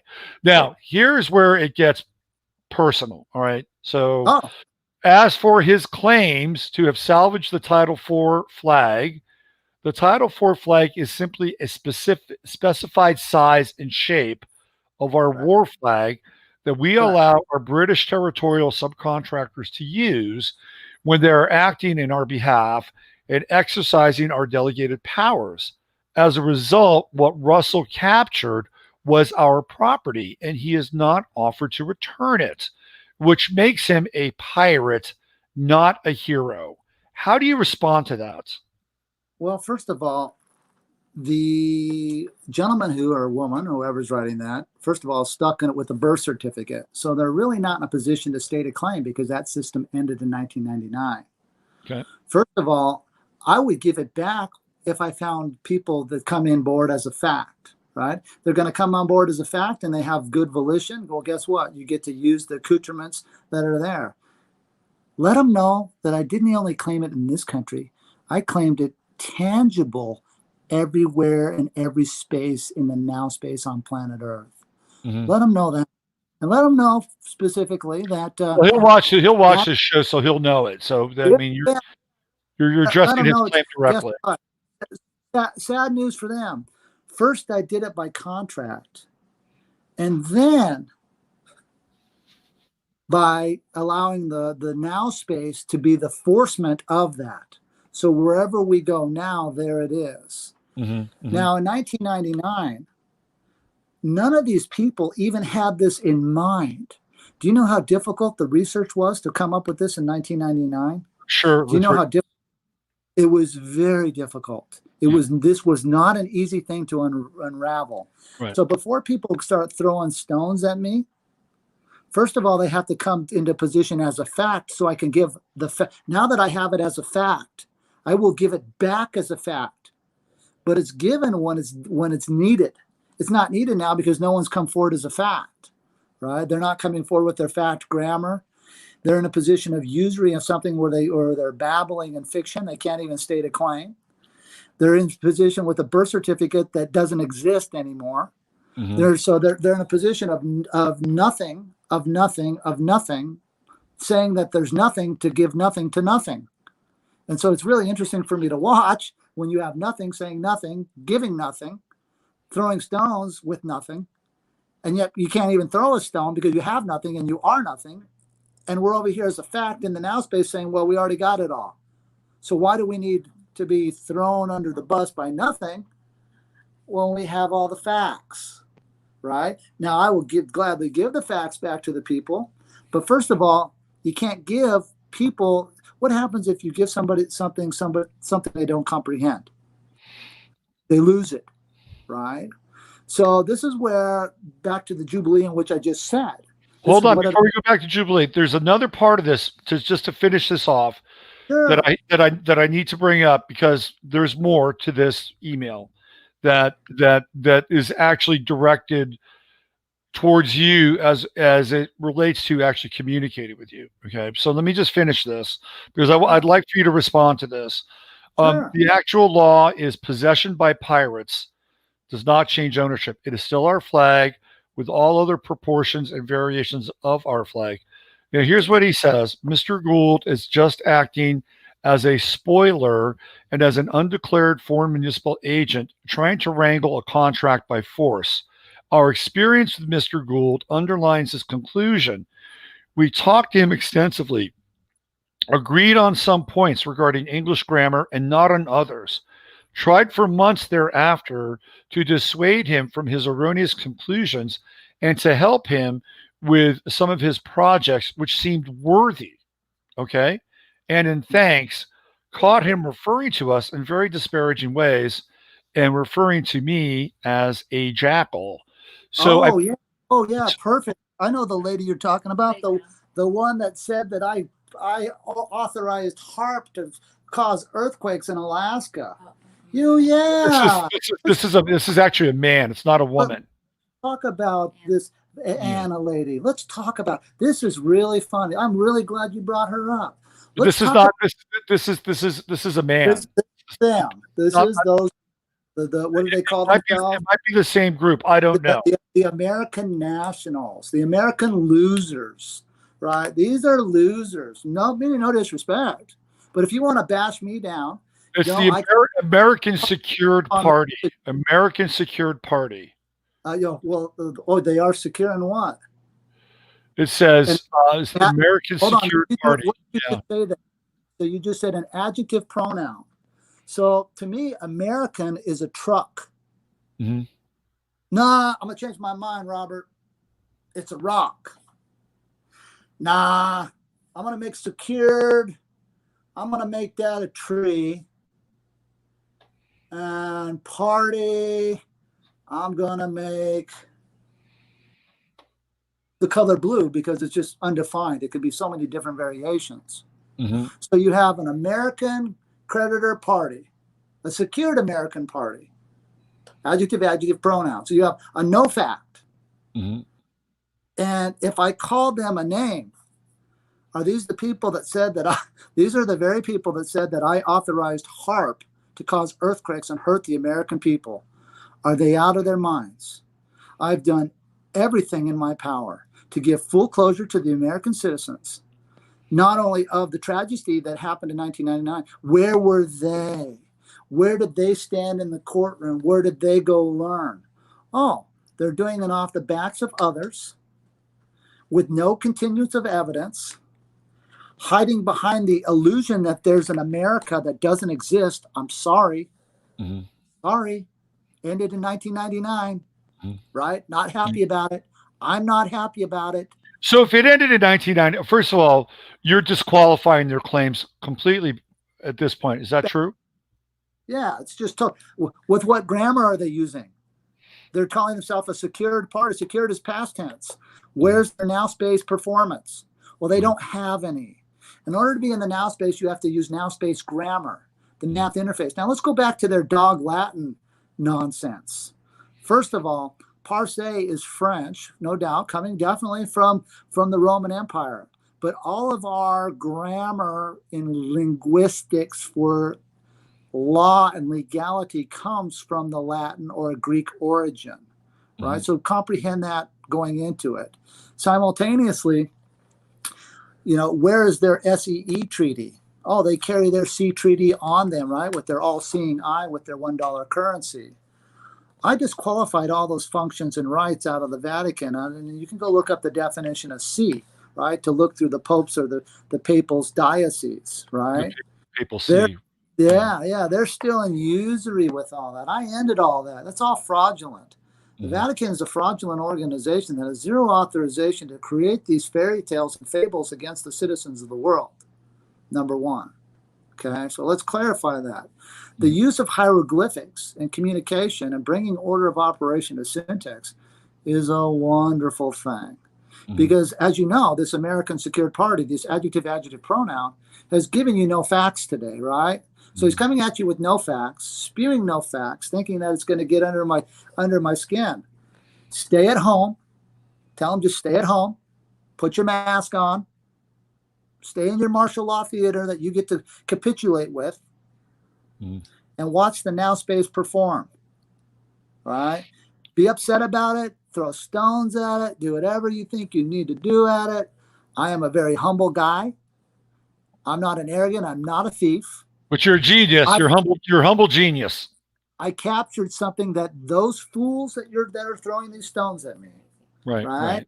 And when I classify them as fools, where were they in 1999?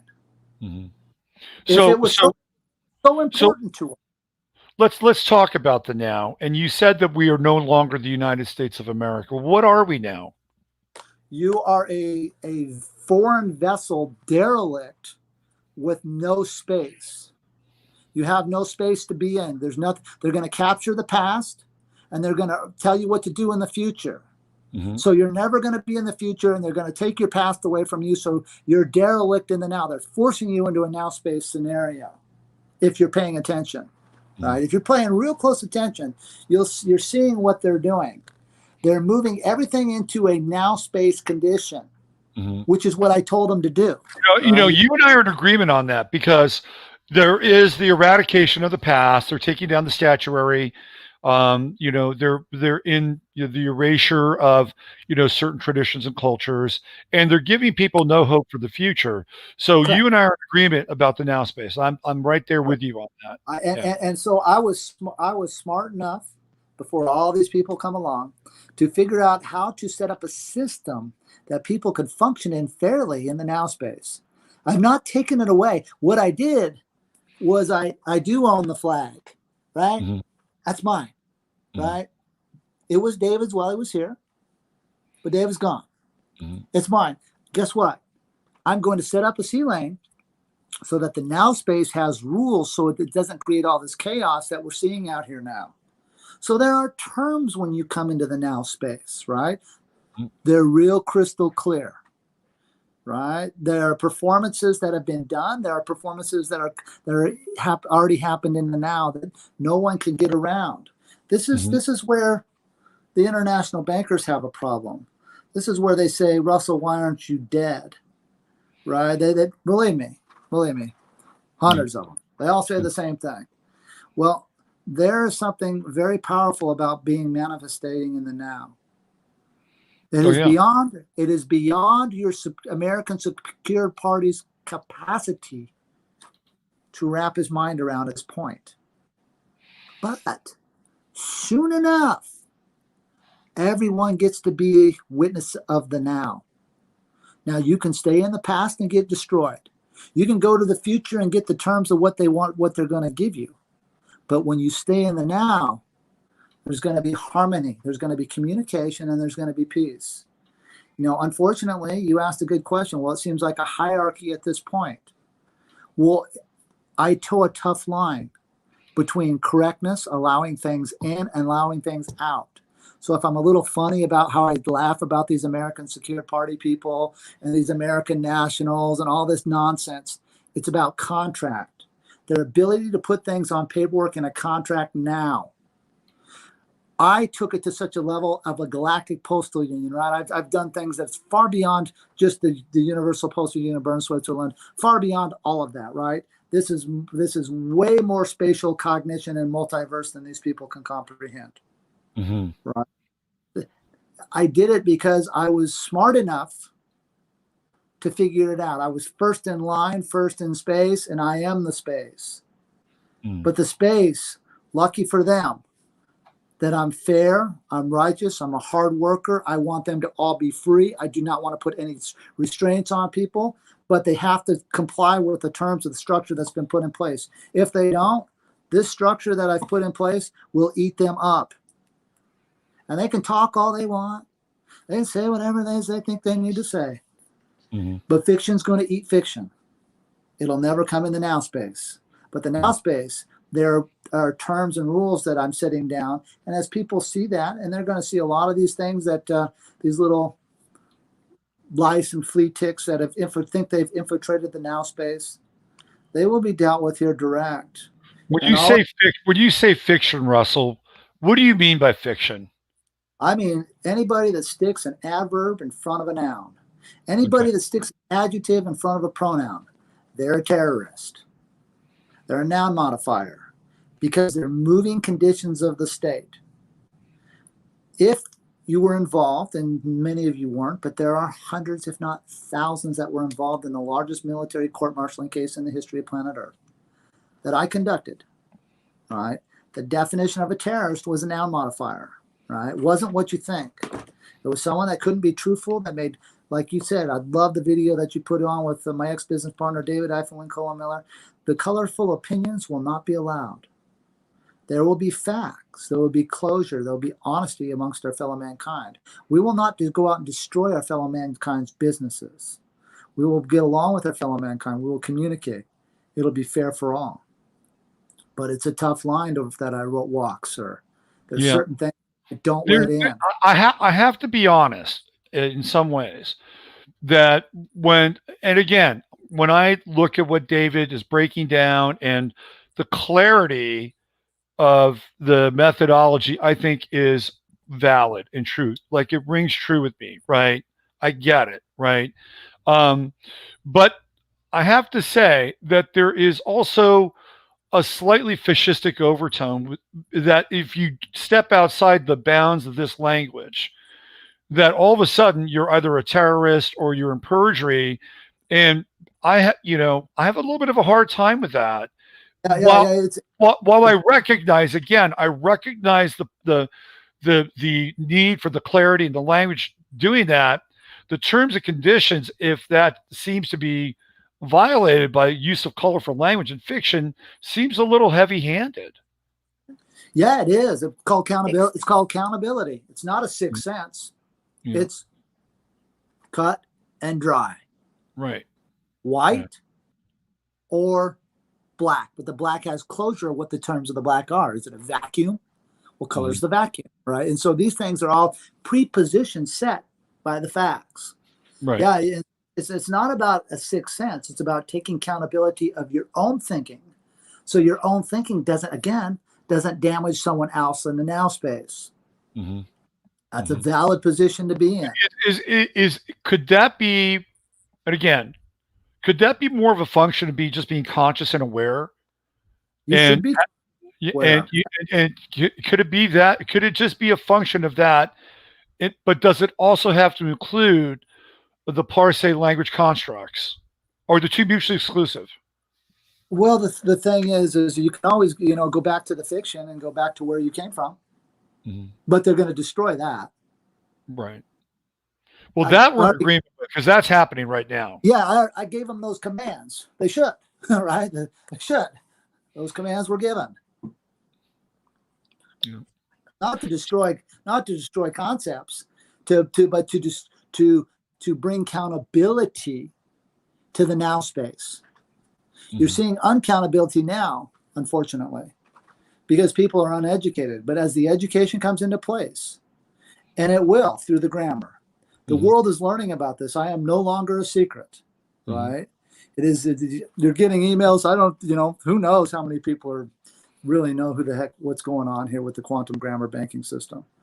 But it is cut and dry, and there's people are going to have to be accountable for their actions. Even the people that are telling lies, thinking that they're correct, using correct grammar, and wrong leading the people, their volition will be put on trial soon enough. And as the world sees that, then more will come aboard. Just because it's my flag with my name on it, don't think that it's not used for the whole platform. I have constructs that are very stiff that I've had to comply with within my life. Very personal stuff. And because of my compliance with that, as soon as I complied with that, once the continuances were broken on me, all the bad guys showed up and said, "Hey, we're here, Russell, we're here." Right? Because I had moved it out of the now space. So now I had to step up and toe this line again, where I had it set up where I didn't have to do that. Right? I was watching these American nationals and all these people getting nowhere, right? Because they're going nowhere, right? You're not going to go anywhere with contract because you're going to have to put a postage stamp on it, right? Because that's what they move contract for bills relating with. Well, I already took that over on a worldwide level, on a galactic level.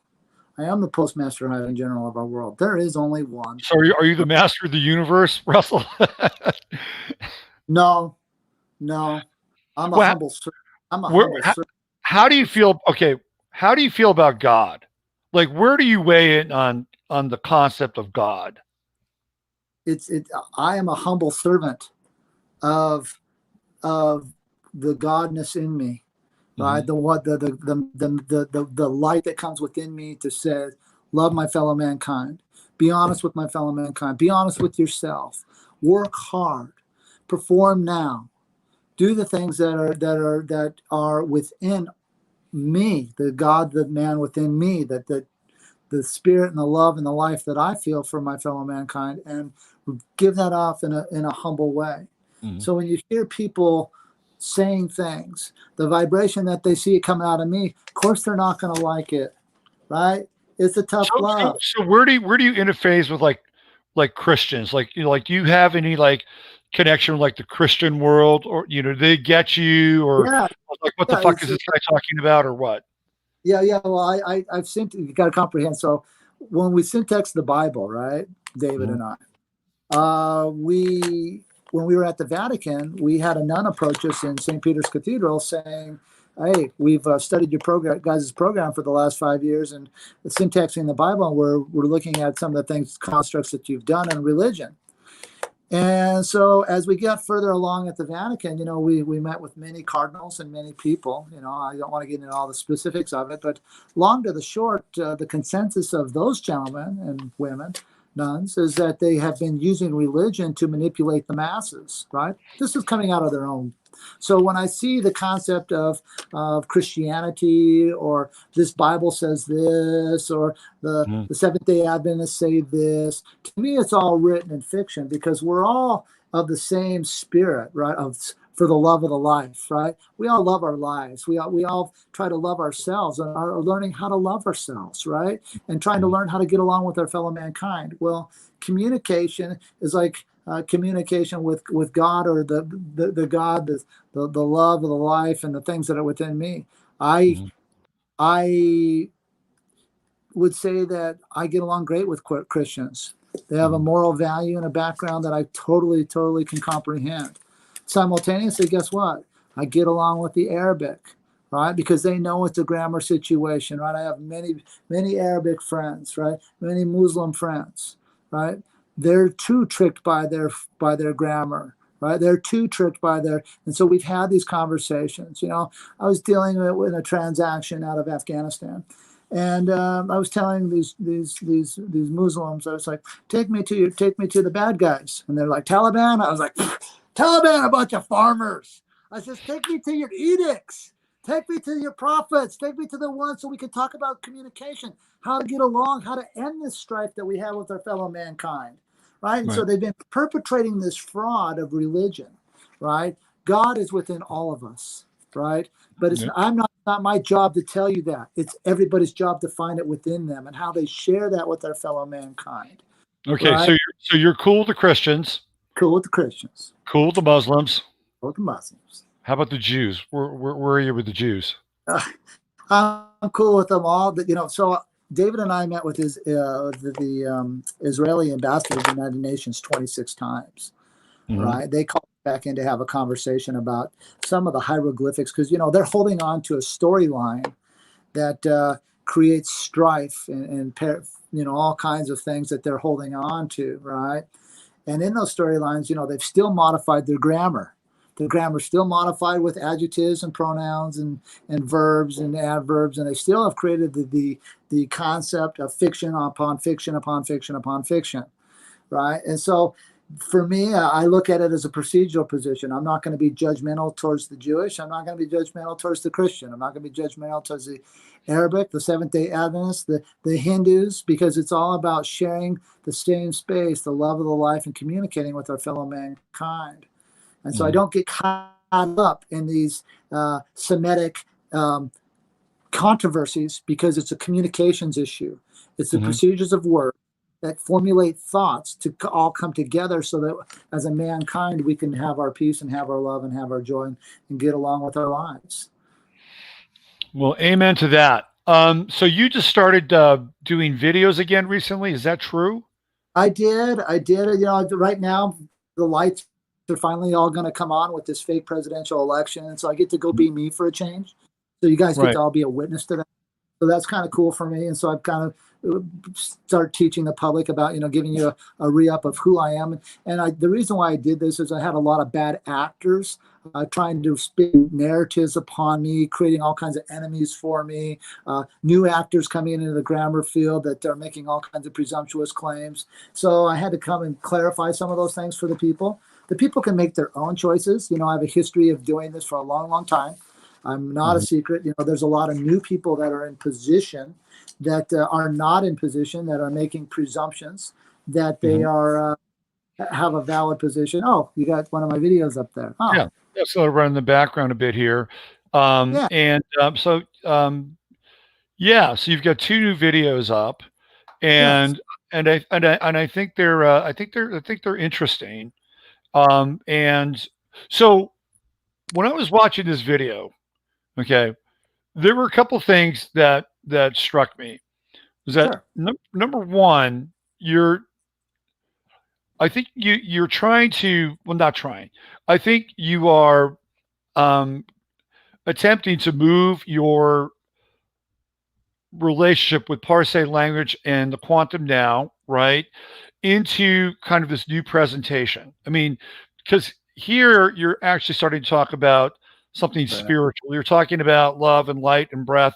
So it feels like to me you're sort of making this bridge into kind of the consciousness space. Is that true? Well, yes, because we're abolishing the concept of fiction.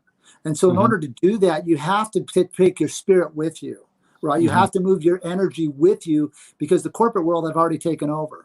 Right. So now, since it's already been taken over, now we're moving the spirit and the essence of the spirit of fairness and the love and the honor and for our fellow mankind, and moving it into a position where people can actually now comprehend the performances that they're about to see. Right. Don't think I'm just sitting back here doing nothing. I've been at this time. Yeah, clearly. You had some interesting things to say about Joe Rogan, Alex Jones. These are fake actors, and they just, here's the thing about it. I recently watched Alex Jones go on Joe Rogan, and what's the first thing they do before they do any talking? Well, they go get themselves Corona tested.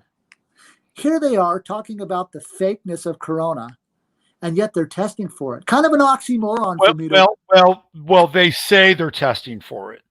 Or they say they're testing for it. Whether they actually test for it or not, you and I don't know that. right? They may just say that so they can Well, be in the well, same then- room because Spotify has Joe Rogan by his balls. So well, let's well, assume that they did. Okay. Go ahead. well, here's how I got to look at it. Why did they make a spoof out of it with Arnold Schwarzenegger? Why are they trying to make this acceptable? What do you mean a spoof with Arnold Schwarzenegger? What do you mean by that? Well, when I watched the showing of it, when they have Arnold Schwarzenegger on there shoving something up his nose, is this supposed to be some kind of satire? Is this That's different. That's not part of the show, right? That's like well, he the was one, he the one wasn't. I, Yeah, go ahead. yeah, the one I saw was on InfoWars, and it was Alex taking the chip or whatever they shoved up his nose, and them doing a satire with Arnold Schwarzenegger simultaneously. And so it kind of seemed like to me like here's a guy that's talking out, speaking out against this fake pantomime that's happening, and yet doesn't have the cojones to stand up against it and say, no, I'm not going to do that. But if you want me on the show, I'm going to speak. Right? It's just my own perspective. Have you? Would you go on Alex Jones's show? I don't know. I mean, I go on anywhere. I go anywhere. In the I think you should go on Joe Rogan's show. Yeah, I go. I think you should go on Joe Rogan's show. I ain't doing no Corona. I ain't going on no Corona.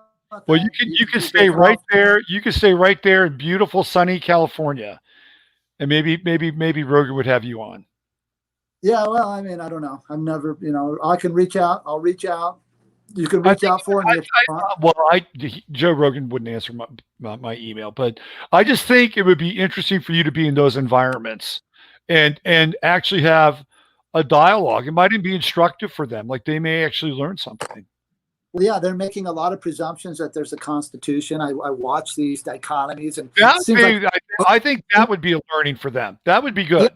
It seems like a big looping into nonsense to me. I'm watching them blow over and over and over. It's like, what? That ended in 1990. Dude, you behind some times, bro. You claim to be hip and styly? Dude, I'm styly, man. I know what's up. I know where I'm at in the space. But if you don't know where you're at, you might get lost. Or you might wrong lead people, which is what's happening there. So that's unfortunate for me to watch. So if you can get the word out, sure, I'd go on those shows, I guess. I think you and Alex Jones would be interesting. That would be a good show, actually. Oh, I'd have a lot of fun. Well, he finally has somebody on his show that would bring some solutions. He kind of does. He kind of does, but they're not. His solutions are.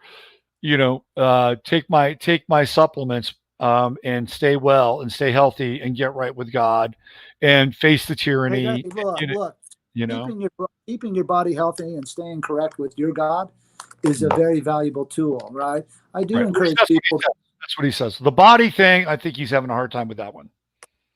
Well, there's a lot of, I don't comprehend why he would say that and then take the chip. You know what I'm saying? I'm watching him take the chip. I think that was a satire. I don't think he did take the chip. No. I seen him taking something up his nose. I'm telling you. All right, I got to find that. I got to find that. Look for that. So, okay, let's just bring this right up to the now. What's happening now? You're doing videos. You've got your website. Let me throw your website up here. Yes. Okay. Let me throw the website up. This is Last Flag Standing. You're looking very stylish here. You had a nice time there at the stylist. The hair is looking pretty good, Russell. You got your hoops, right? Okay, here's your website. There you go. Yeah. Thank you. That's good. Documentary. Yeah.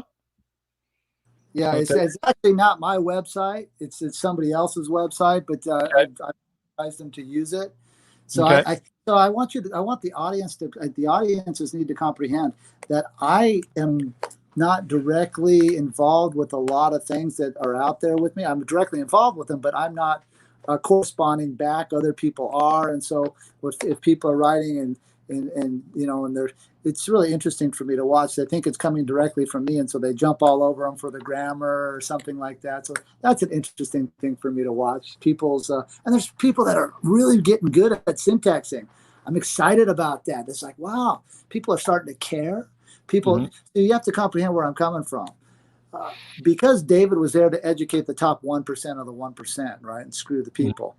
I kind of lost the, like, even though I did a bunch of performances and I went through a lot of court battles, I really wasn't out there for the people because I saw the traitorism of how David was, right? He would have people spun up and, you know, get people thrown in jail and all kinds of crazy things. So I didn't go out and really teach the people. I was on a few videos with David, sure, and I did a few things, but not like it probably should have been done as I look at hindsight. But, you know, all things happen for the correct reason. And so I have to look at that. My now space is, I'm very blessed. I'm working hard, and I'm going to get a chance to go be me, and the world take it for what it is. And, you know, they can throw stones at me and they can be judgmental and say I hijacked the flag. Well, you know what? I didn't hijack it. I'm the owner of it, right? It was dead on the ground. Where were they when it was left hanging on the ground? Did they go up and did they take it into they march it into the Pentagon and get a lease contract with the Pentagon and say, hey, Pentagon, safeguard our borders, safeguard our lands, don't let anybody trespass in here? Did they do that? Oh, no, they didn't. So they're sitting back on an armchair being judgmental that I've hijacked the flag. No, what I did is it's now a position of the Title IV flag. Yes, it was a war flag.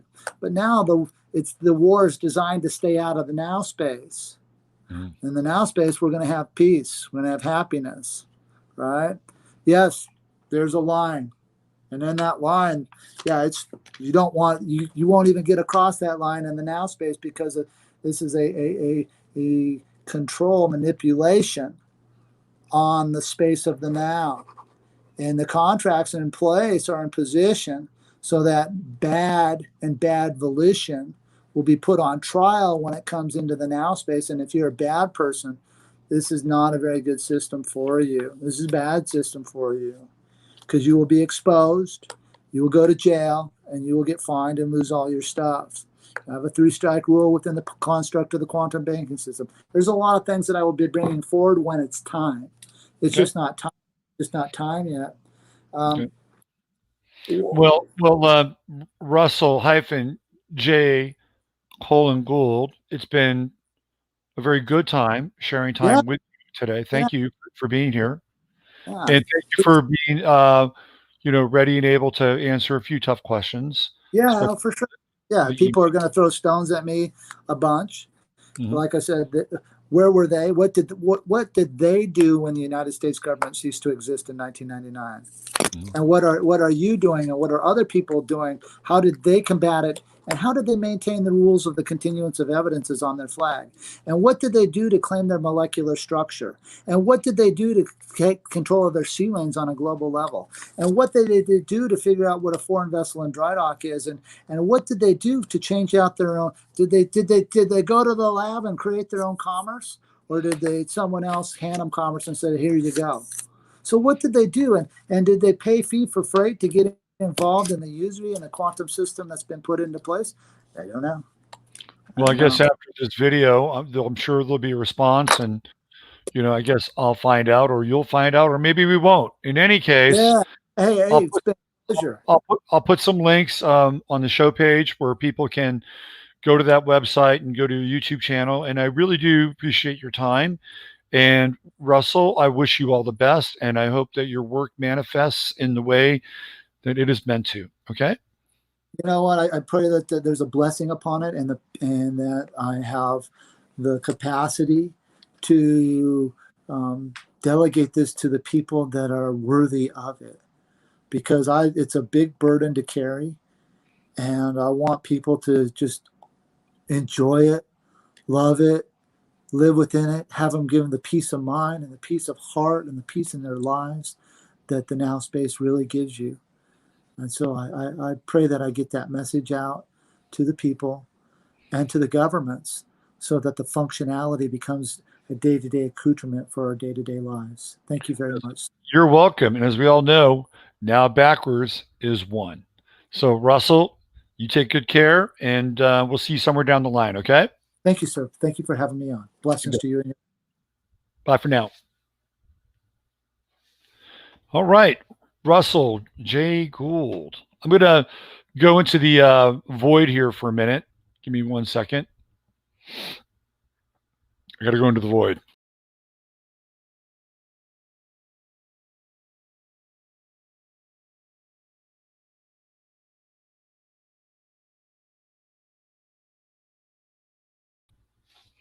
All right. What'd you guys think? What'd you guys think? So, Chatlandia, man, you are a tough crowd. I was reading some of your comments. What do you guys think? He's still flying the war flag. That's strange for someone of his knowledge. UN was founded by a Bolshevik named Alger Hiss. Yes, sir. Okay. Okay, so I want to know, is Sigurd in here? Sigurd, what do you think? And Nathaniel, what do you think? What do we got here? If you guys are still here, I'd love to know your I'd love to get some feedback from you. Outstanding, Bobby. Oh, with the Trans Hotel girl. Thanks, man. I would show you my contract, but it gets plagiarized. Uncle Glenn, what do you think? Thanks, Russell, for your perspectives. Why are we still free enough to do so? God bless. Thank you, Russell. Robert. Let's see. I need to do a one-on-one in the syntax stuff. I guess you'll cease to exist. We should all claim asylum in Sweden. Transhysteria. The transhysteria hysteria. Let's see. Anything else here? Your discussions was largely over my head. I was trying to bring, so I was trying to crack a little code with Russell. I want to get rid of this. In fact, I'll get rid of this. I was trying to crack a little code with Russell and to see sort of what was behind the code. Because I you know, my feeling about the David-Wynn Miller material is that it's the way that the language is structured, the PARSE language, is that I feel like it's a really good tool for understanding clarity and contract. But again, it also feels like a little fascistic to me. And there's a sense of kind of hyper control in some ways. And at the end of the day, what I was trying to get from Russell is like, do we need all this? You know, and it's kind of like, you know, well, you have to spend all this time in order to get the knowledge. You spend years and years and years to get the knowledge. And is that true? You know, it's true in a particular realm, you know, but in sort of the realm of the Gnostic, there is the moment of revelation. There is the flash of revelation. In the realm of the Christian, there is the realization of the potential of the Holy Spirit, and that living through the body of Christ, that all men and all things are brought into a particular equation, which is equal. You know, and that was kind of the beauty in some ways about this idea that you give yourself over to the Lord and the Savior, and all of a sudden you get the instantaneous flash of the Holy Spirit, and you don't have to be an intellectual. You don't have to be a Pharisee, right? You don't have to go down that path. It's all there. It's all available. From the Gnostic side of things, it gets a little heady, but you have the revelatory moment, right? You have the insight. You have that flash of cognition, which I think the two are not indistinct from one another, by the way. But can we live like that? Can we live in that world? And do we need to live in the world of Parse language and syntax structure in order to navigate through a world of contracts and a world of contracts and language? There are other things that I ran across with Russell that I didn't bring up, by the way. Like I ran across a dismissal of claims from a judge in Wisconsin, which I didn't bring up. There are a few things that I kind of left off the table. So what I really tried to do is kind of understand him more in some ways as a person, and try to get behind some of the stuff that he's talking about. Anyway, at the end of the day, I think there's a there, but just like everything else on this planet, it's a piece of a puzzle. But I don't think it is the panacea. I don't think it's the mega red pill, but I think it's something worth looking into and understanding, especially from the David-Wynn Miller side around the structure of the language. I think that that's interesting. How you apply it in your own life and how you live with it in your own life and what you do with it, that's a whole nother matter altogether. It becomes a lifestyle. It becomes a belief system unto itself in some ways. So we are living in a quantum time, a quantum now, and there could be even other potentialities open for each and every one of us. Okay. Once again, I'd like to thank Russell J. Gould for being a part of the show today. And that's all I got. I'll be back on Sunday Night Astro Live, and we'll be kicking around some charts, and I'm sure we'll have a lot to talk about as we enter into the wild full moon that's getting ready to hit us. The energy is already here. So I'll see you guys on Sunday nights. Use your head in order to discern what's real. Your heart's open to what's possible. Oh, here's Sigurd. The quantum language thing could be useful for a specific purpose. That's what I thought too. That's what I thought too, right? That is what I thought too, and attach it to a blockchain. That's what I thought as well, but it's not a wood chipper. Yeah. All right. Thank you all. Oh, by the way, Hope 2020. If you want to get a Hope 2020 cap, go check out hopebeaston.com. This is her album, Hope 2020. It's kind of cool. There are red hats and there are blue hats, so you can find both over there. All right. Bye for now. Take care. I'll see you guys on Sunday night.